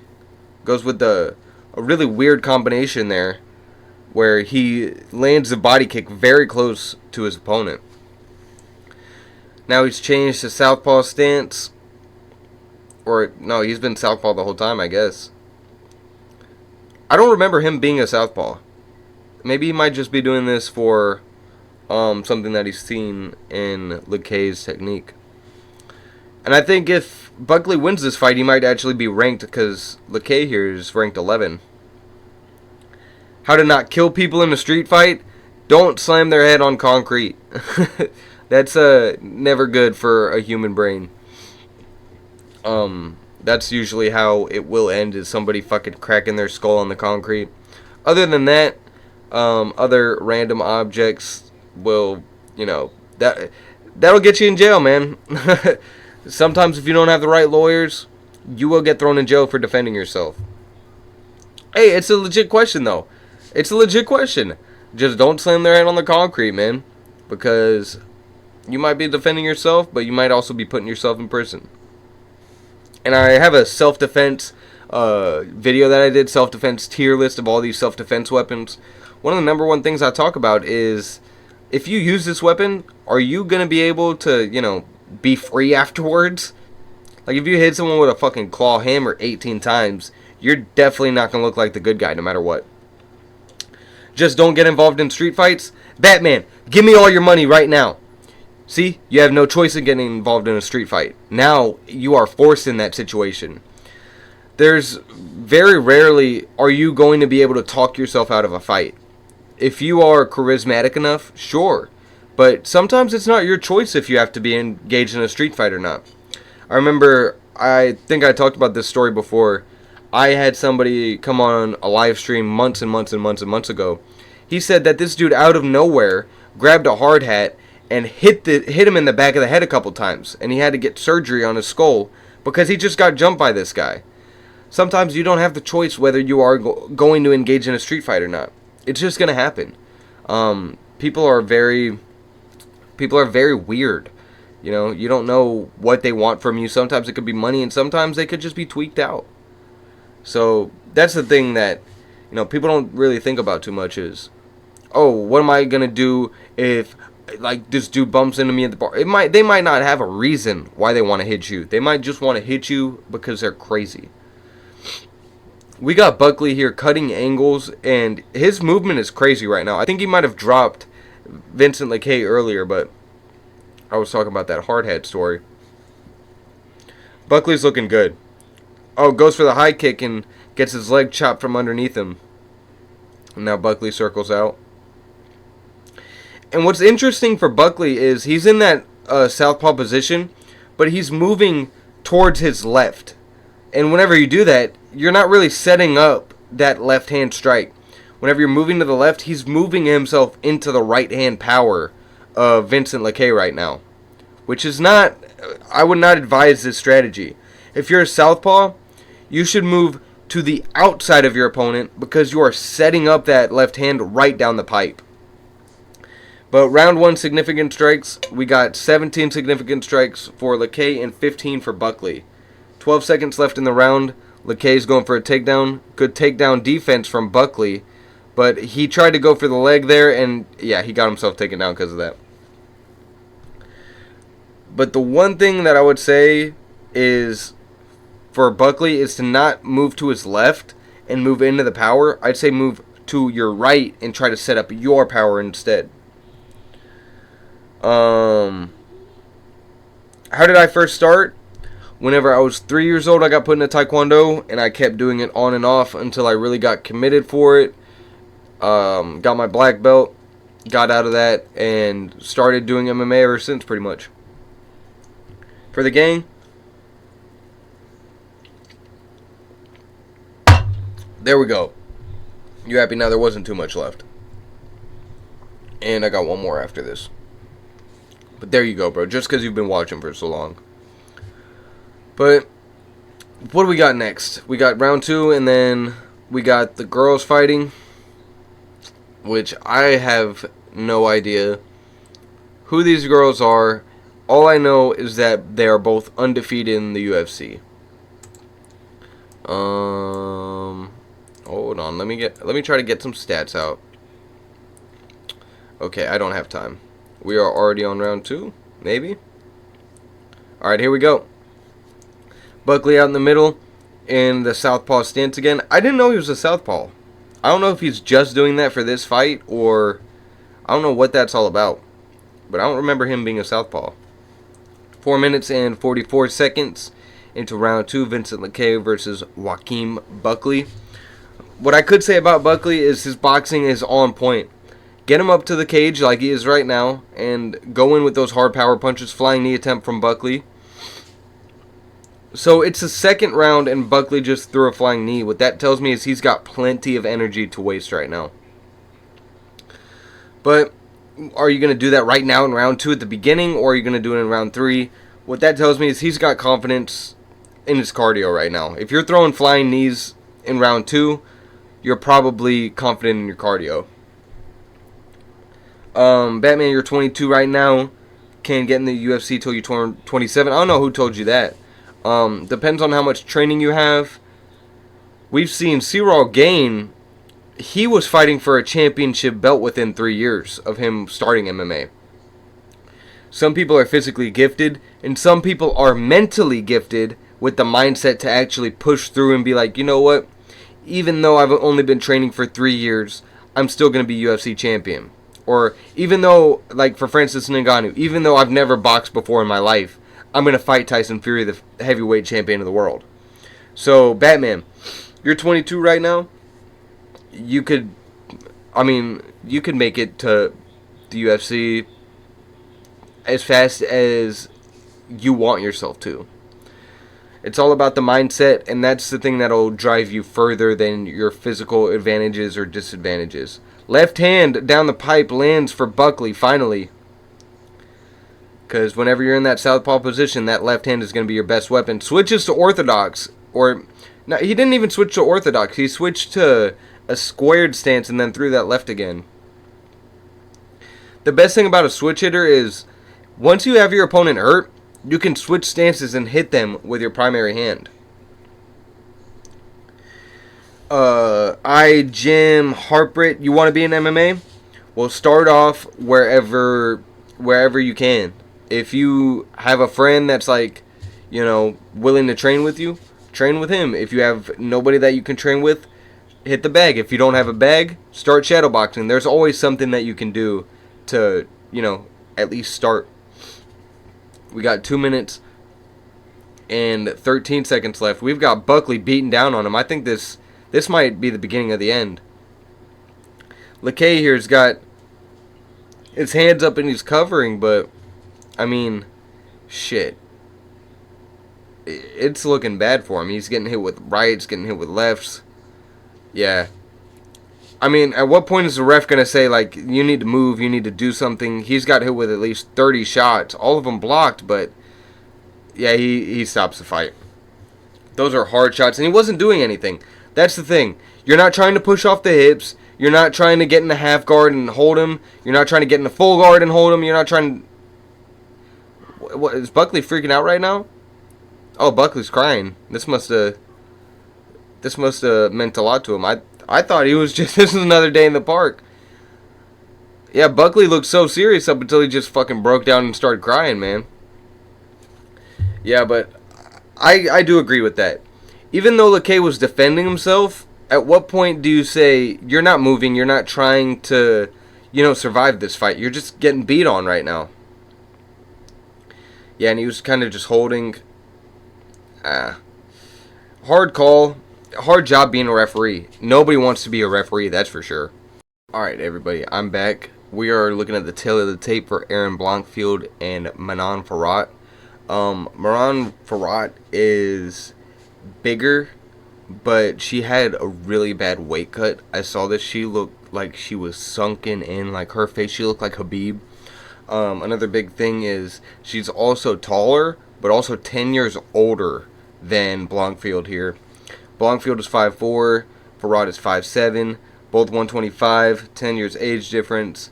The reach is kind of the same, both orthodox, and so the way this is looking is, I forgot who exactly.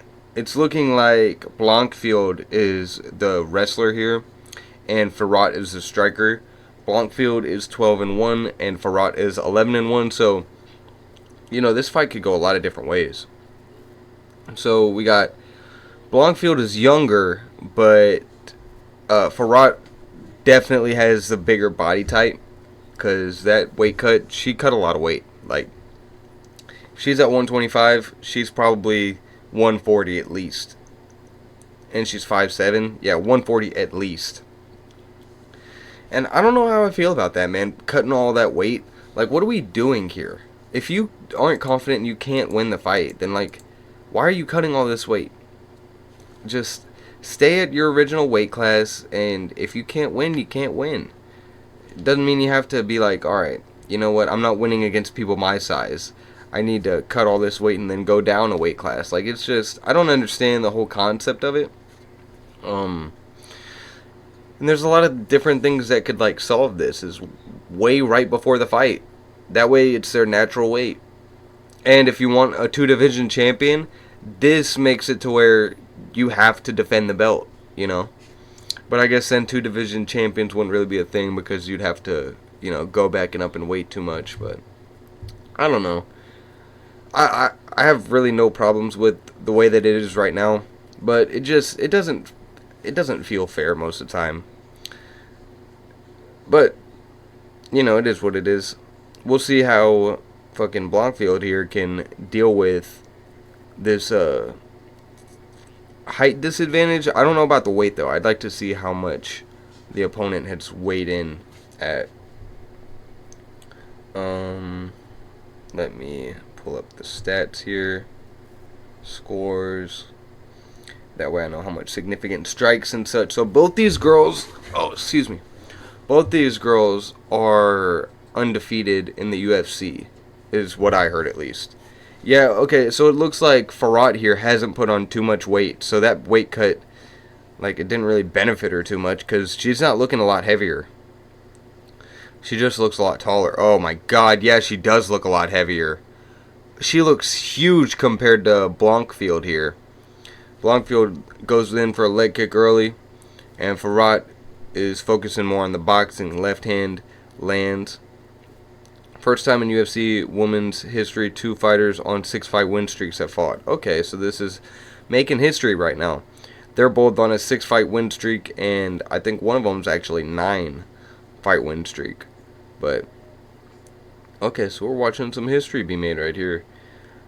We could see a knockout or a submission. That's the way that it's been dumbed down on the screen here, was that they're both favorited for either a submission or a knockout. So we'll see if that works out. So far we got 7 significant strikes for Fiorot and 4 for Blanchfield. So Blanchfield's having trouble trying to bridge this gap in the space, because, man, the longer fighter will usually have the space and takedown from Fiorot here, and right into a guillotine from Blanchfield. It's tight. Oh, it's tight. And she is not in the right place. She flips over though. Oh my god, that was so close, but still in the guillotine though. The control there. Now they're standing up, and now she's in the standing guillotine. She's not doing a good job making any space. Now she's even closer to her opponent. Oh, wow. It's under the chin? Yeah, it is under the chin. Oh, no. She's saying no to the ref. Okay, I'm assuming it isn't under the chin right now then. So we could be seeing a Dustin Poirier, but no. Looking at Blanchfield's face, she is not putting much energy into this. She's kind of just picking if she wants to drop down and guard or not. Fiorot tries to explode out of it, but Blanchfield still has pressure. She got out of the guillotine, though. Now takedown from Blanchfield. Going for the one single leg. Oh, she had the hands connected, but then she disengaged just to elbow her in the face. Alright, Blanchfield has definitely got a lot of respect from Fiorot here. Left hand lands from Fiorot. She has kind of sloppy, like Nate Diaz looking boxing. Good left hand lands. So it said they were both orthodox, but it's Blanchfield here that's switching stances the most, excuse me. So definitely interesting so far. I'm going to just, guess and say Blanchfield is a submission artist. But Fiorot here is really reminding me of like Nate Diaz type boxing. Already got red mark on the left temple of Blanchfield from that right hook. So it's Fiorot here that's now in the southpaw stance.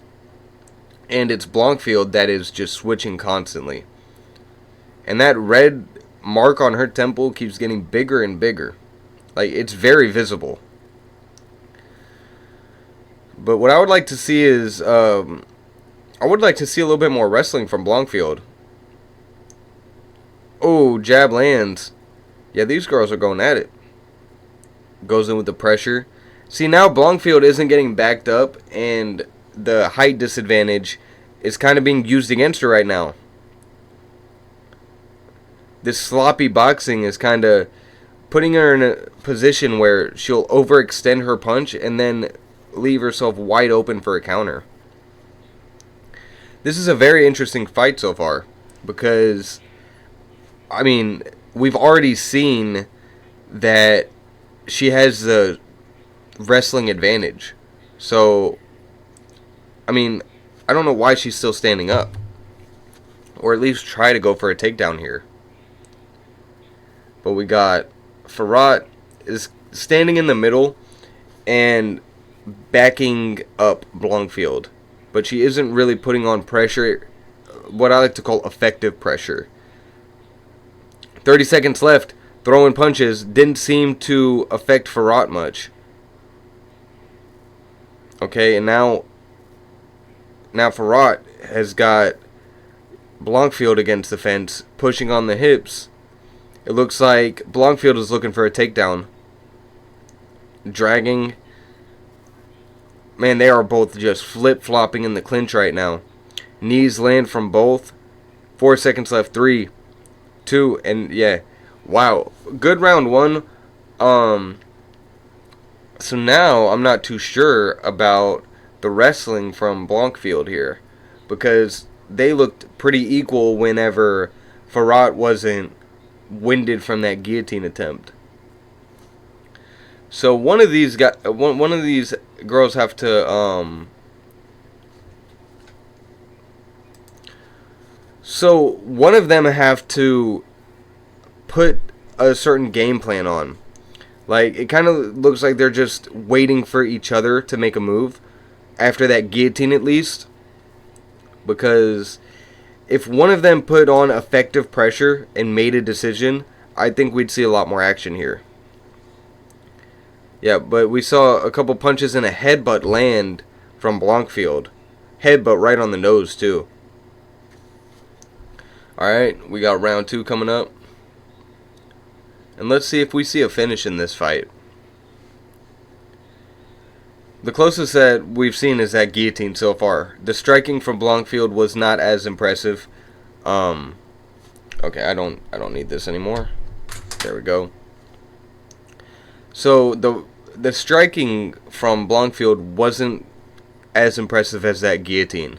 That guillotine had her in all sorts of trouble, and I mean, I'd like to see a little bit more submission attempts here.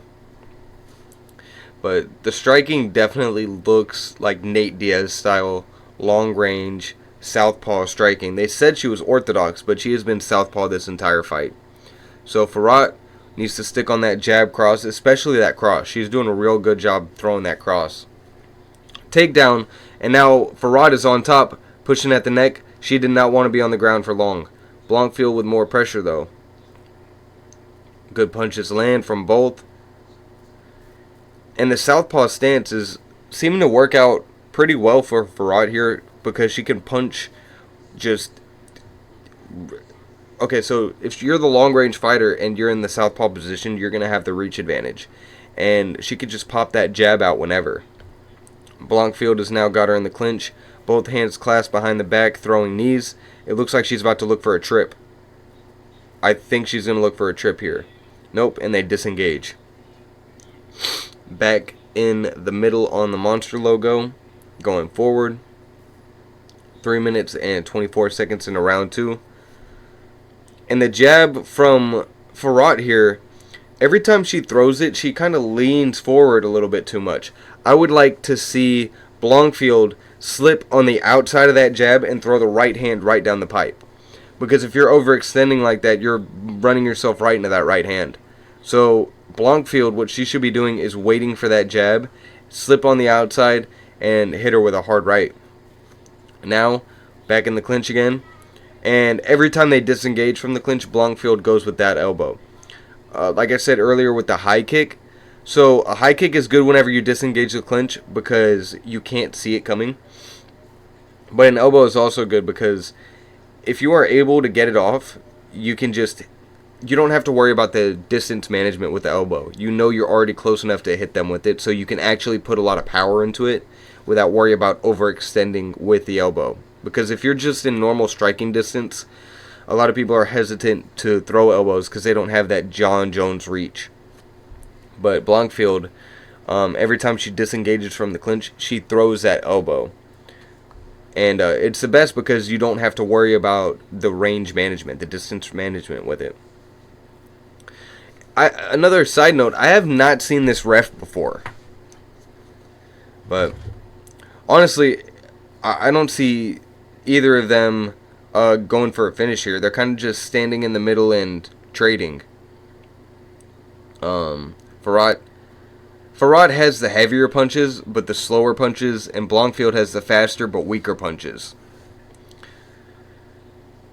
Putting on pressure is Blanchfield. Fiorot engages in the clinch, and that elbow attempt again, like I said, front kick whenever they disengage from Fiorot. I'd say most of the action is happening in the clinch for this fight. Man, that red mark has evolved to the whole left side of her face is red at this point. That southpaw position is doing wonders for Fiorot. And the right hand, every time she comes in, she hits her with either the right jab or the right hand. Whenever you have a shorter fighter pressuring you, being in the southpaw position is good because you're going to be able to use your reach. And why the range is different whenever you're in southpaw is from the foot positioning. Rather than you being able to get closer by being in a stance where, both of you have the same lead foot out, that means that you can have that lead foot closer. If you're in southpaw, both of your lead foot, it's like a battle of the lead foot and the lead hand.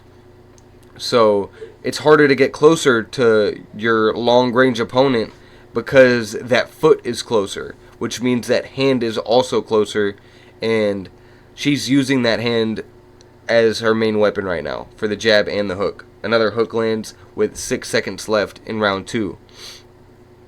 So that's what I would like to see, is her stick to that jab and that hook and then set up that cross eventually, especially in round 3 right here. But game plan for Fiorot is definitely to use that hook and that cross, and for Blanchfield is to get her to the cage again and attempt a submission, because she is not doing that well on the stand-up. Not very convincing. Even when she hit her with that flurry of punches in round 2 or round 1, it didn't do much damage to her. I think the headbutt to the nose did more damage than the combo. Fiorot is already standing up in the corner, while Blanchfield is still sitting down. Yeah, but that red mark on the side, the left side of Blanchfield's face, shows how much that right hook has been working for her. But let's see if either of them could get it done or if it's going to go to a decision.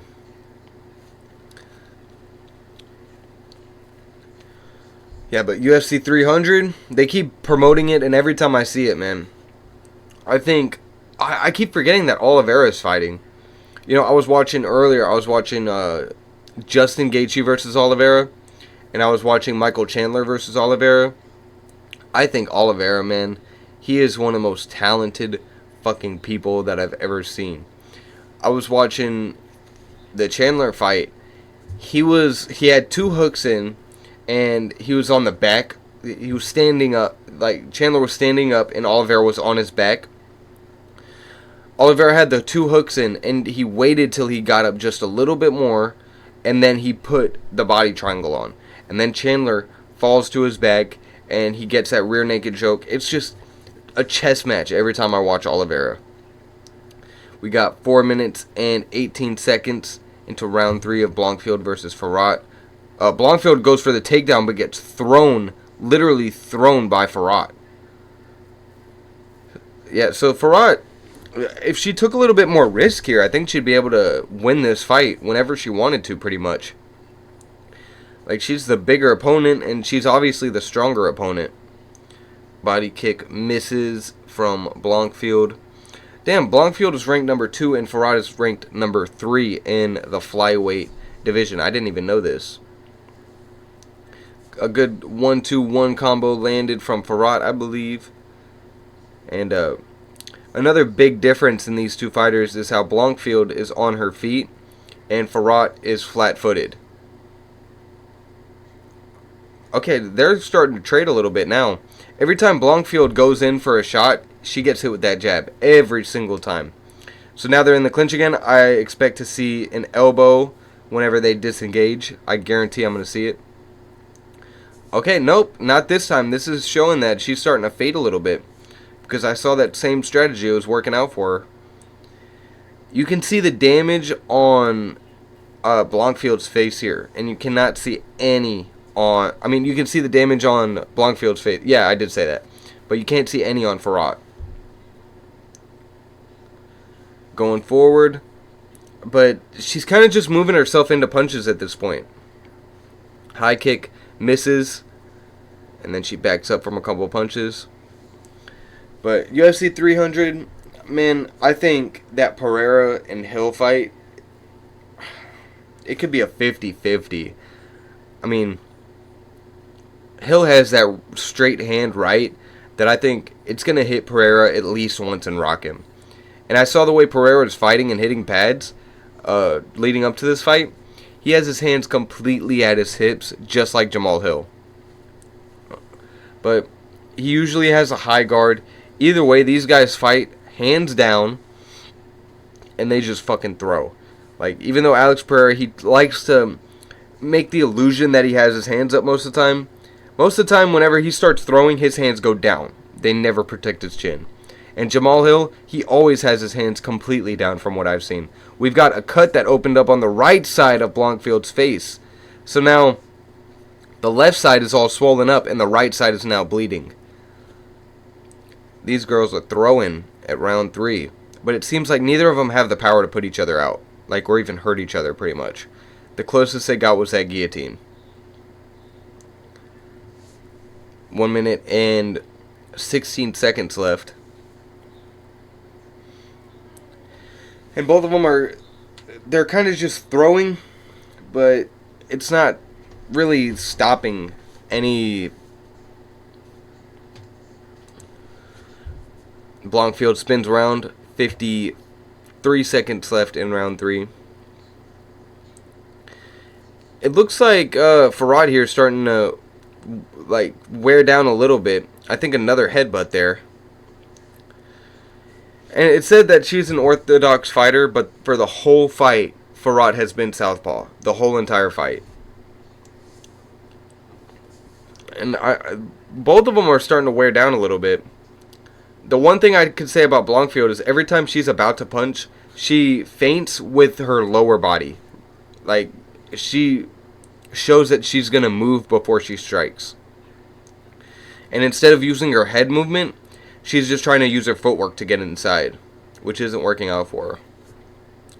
Jab lands again from Fiorot. That's really been the main part of this fight right now, is the jab. And the cut seems to not look as bad as it was a second ago. Body kick lands. Yeah, like I said, they can't really land with enough power. I'd say if Fiorot put on a little bit more pressure than she is, she'd be able to hurt her a little bit more. But I'd say, nasty. Is that a nose break? I'm not sure. Her nose looks jacked. Blanchfield does. So the path to victory now, I mean, Blanchfield has shown not really too many ways of winning right now. Whenever she tries to use her pressure and, her power punches, they don't really hurt her. And Fiorot, she's already standing up. Blanchfield, she's definitely the less energetic fighter at this point.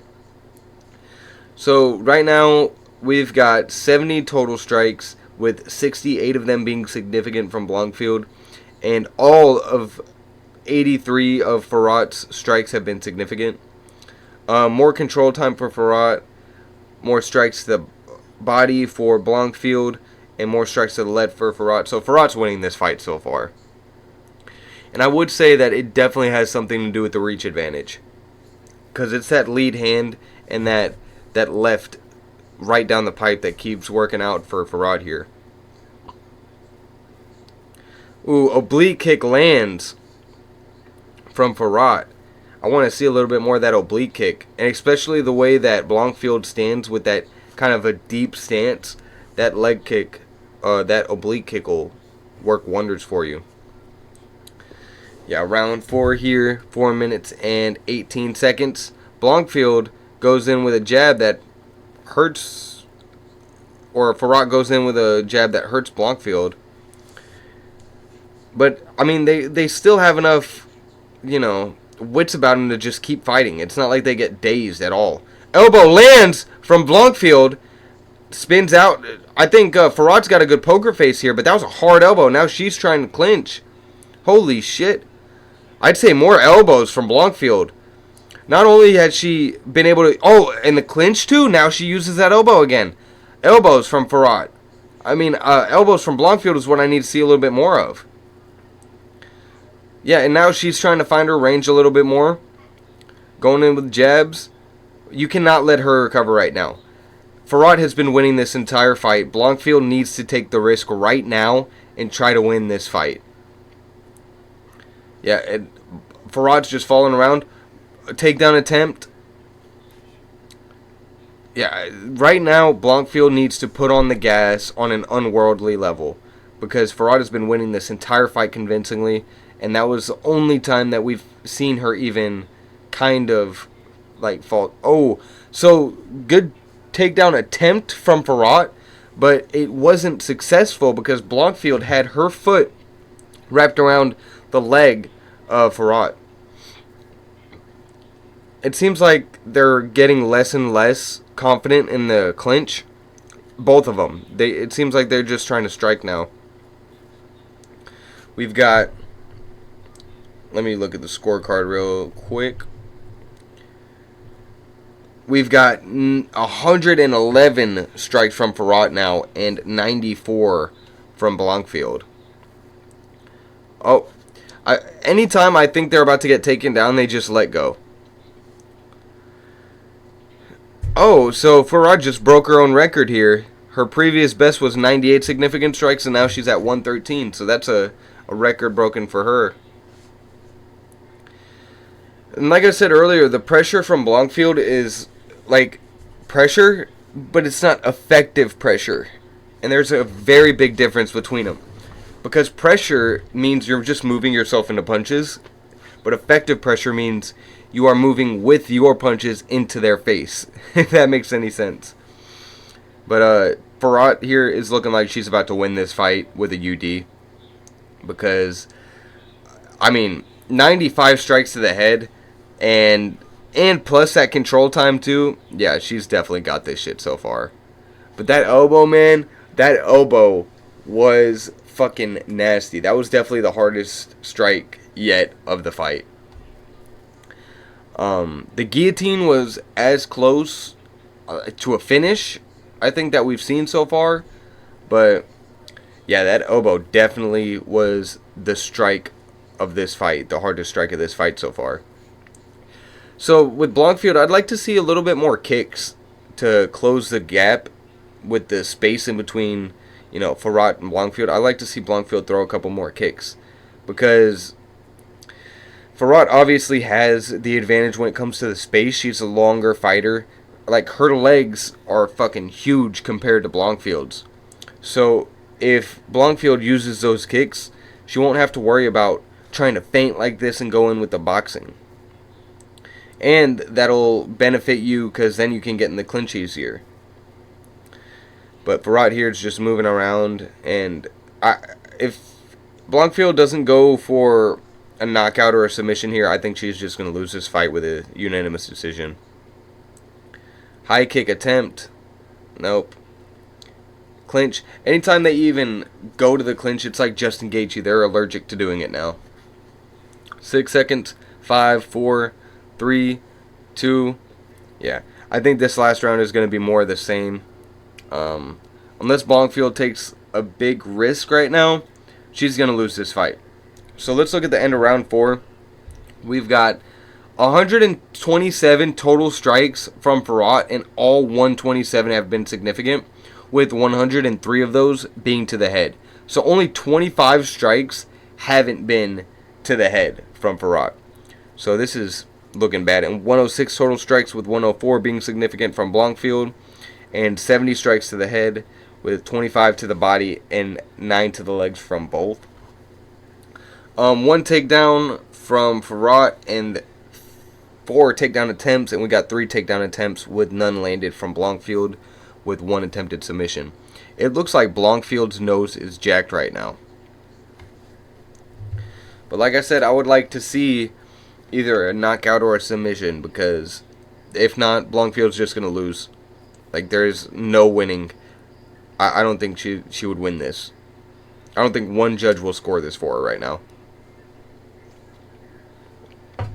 I mean, the only reason that I would understand is the elbow in the guillotine, but I don't think that's enough to fucking overweigh all of these punches from Fiorot here. High kick finally lands.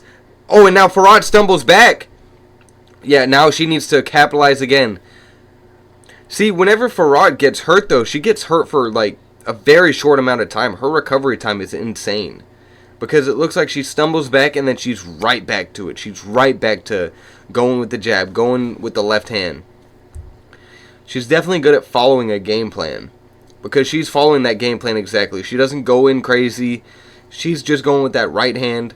I keep saying left hand. She keeps going with that right hand to the head and the right jab.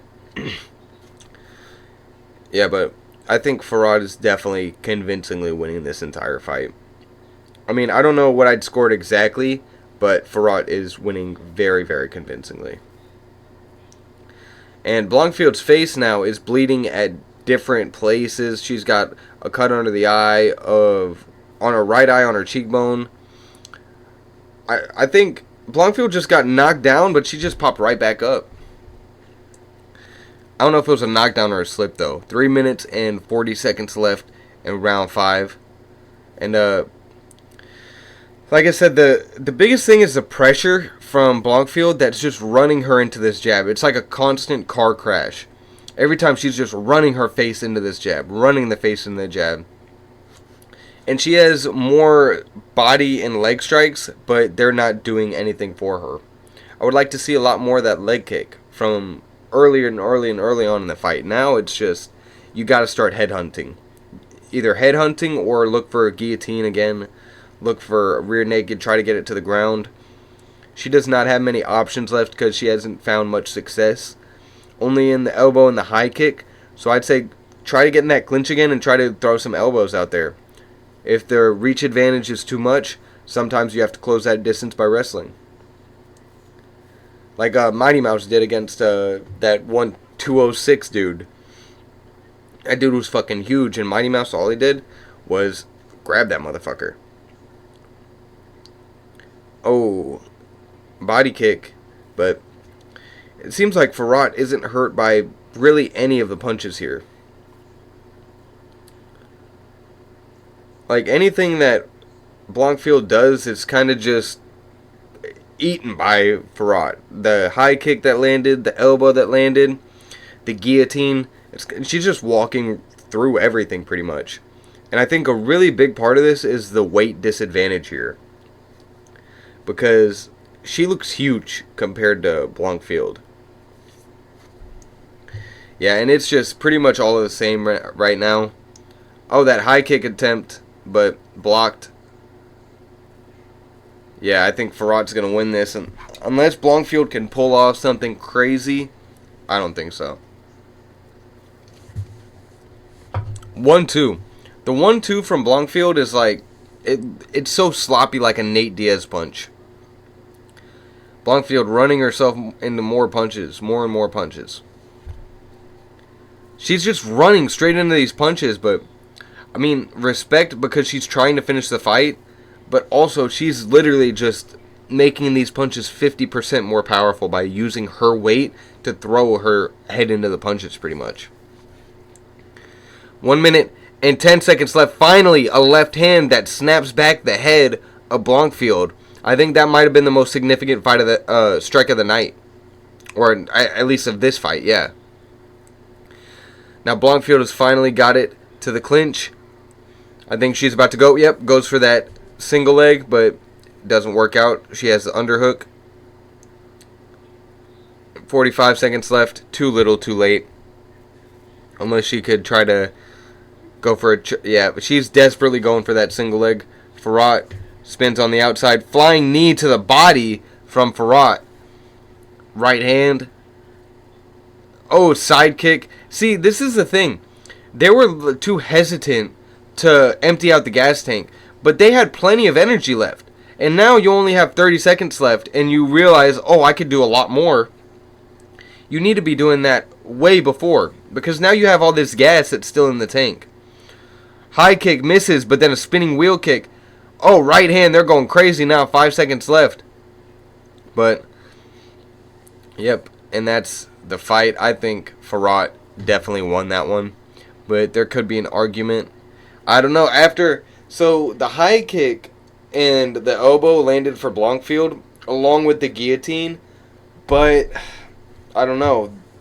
The Fiorot also landed the left hand, had way more consistent punches, had way more significant strikes. Yeah, I don't know. So we'll stick around for the official decision, and I don't know. I think either way, no matter what the judges say, I think Fiorot definitely won that one. And yeah, I think 164 significant strikes. Every single one of these strikes except 2 from both people were significant. So only 2 of the strikes weren't significant this fight. That's fucking crazy.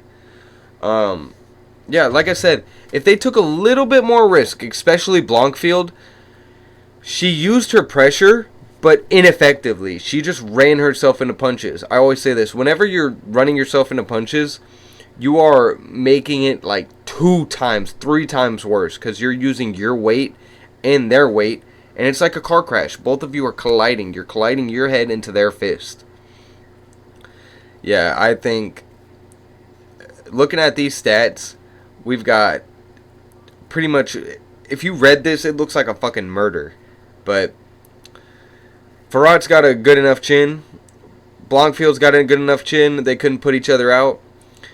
If I had to judge this fight from, I would say that Fiorot would get a unanimous decision here.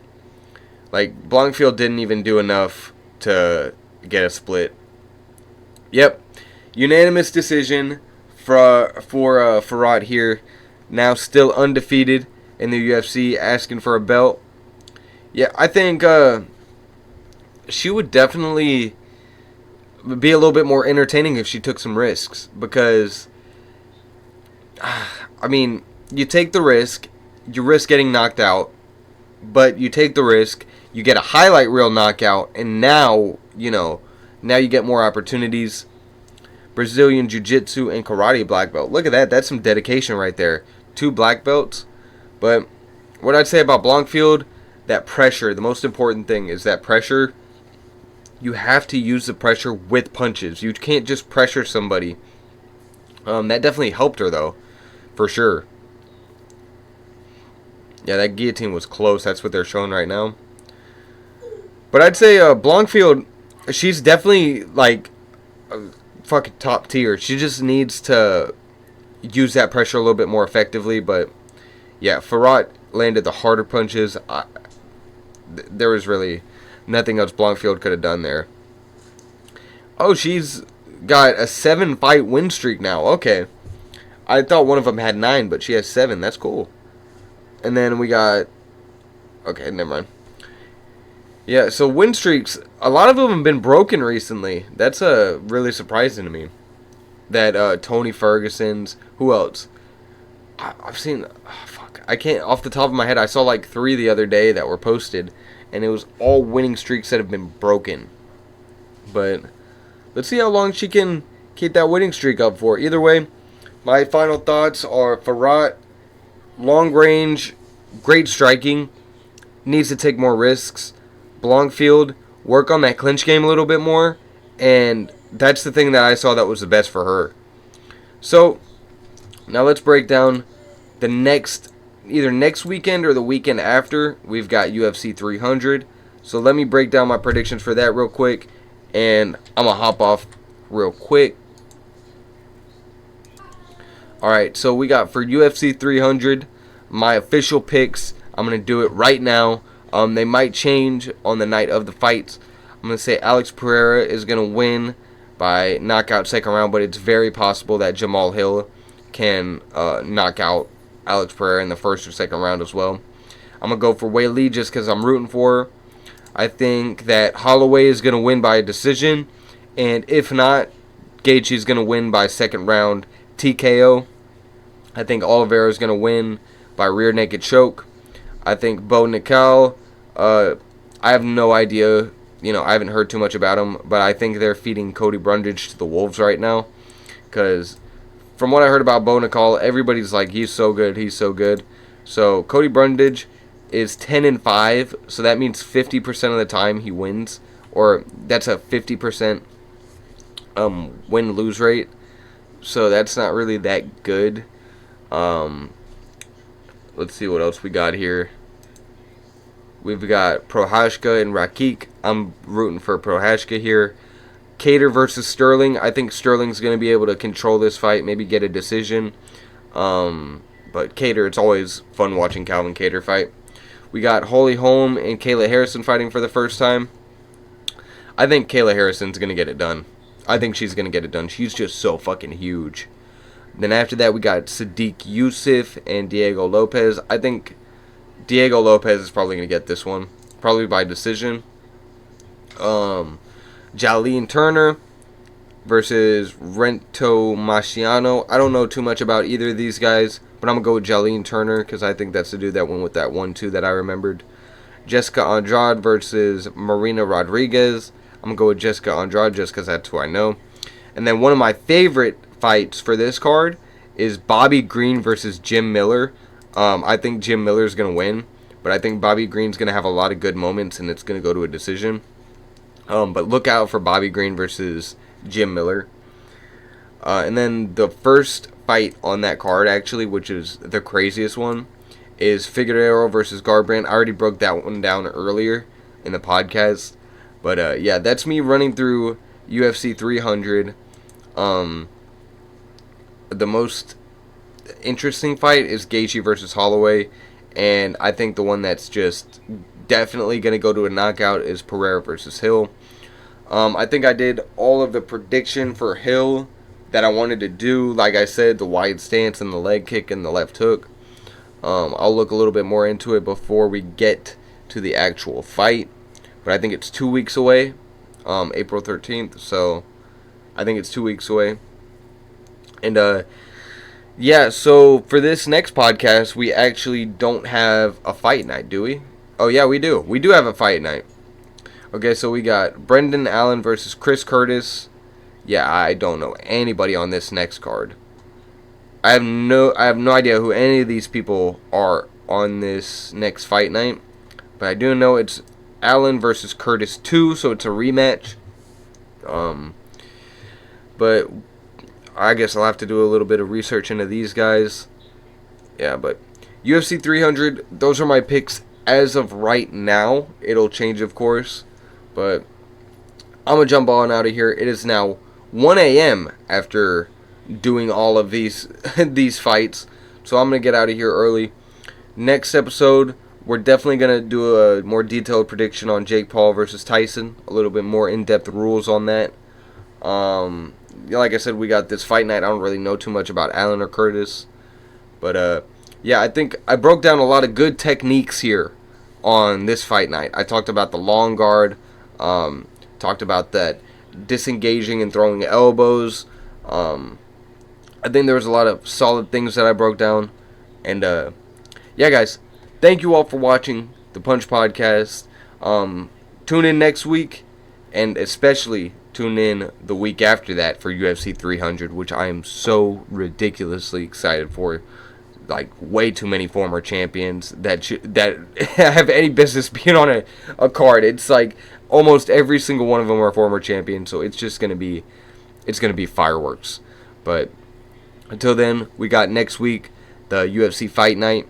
I'm gonna do my best to. I have a couple of different ideas for the Punch Podcast, so we'll see how those pan out next episode. And yeah, guys, thank you all for watching, and I'll see you in the next one. Later.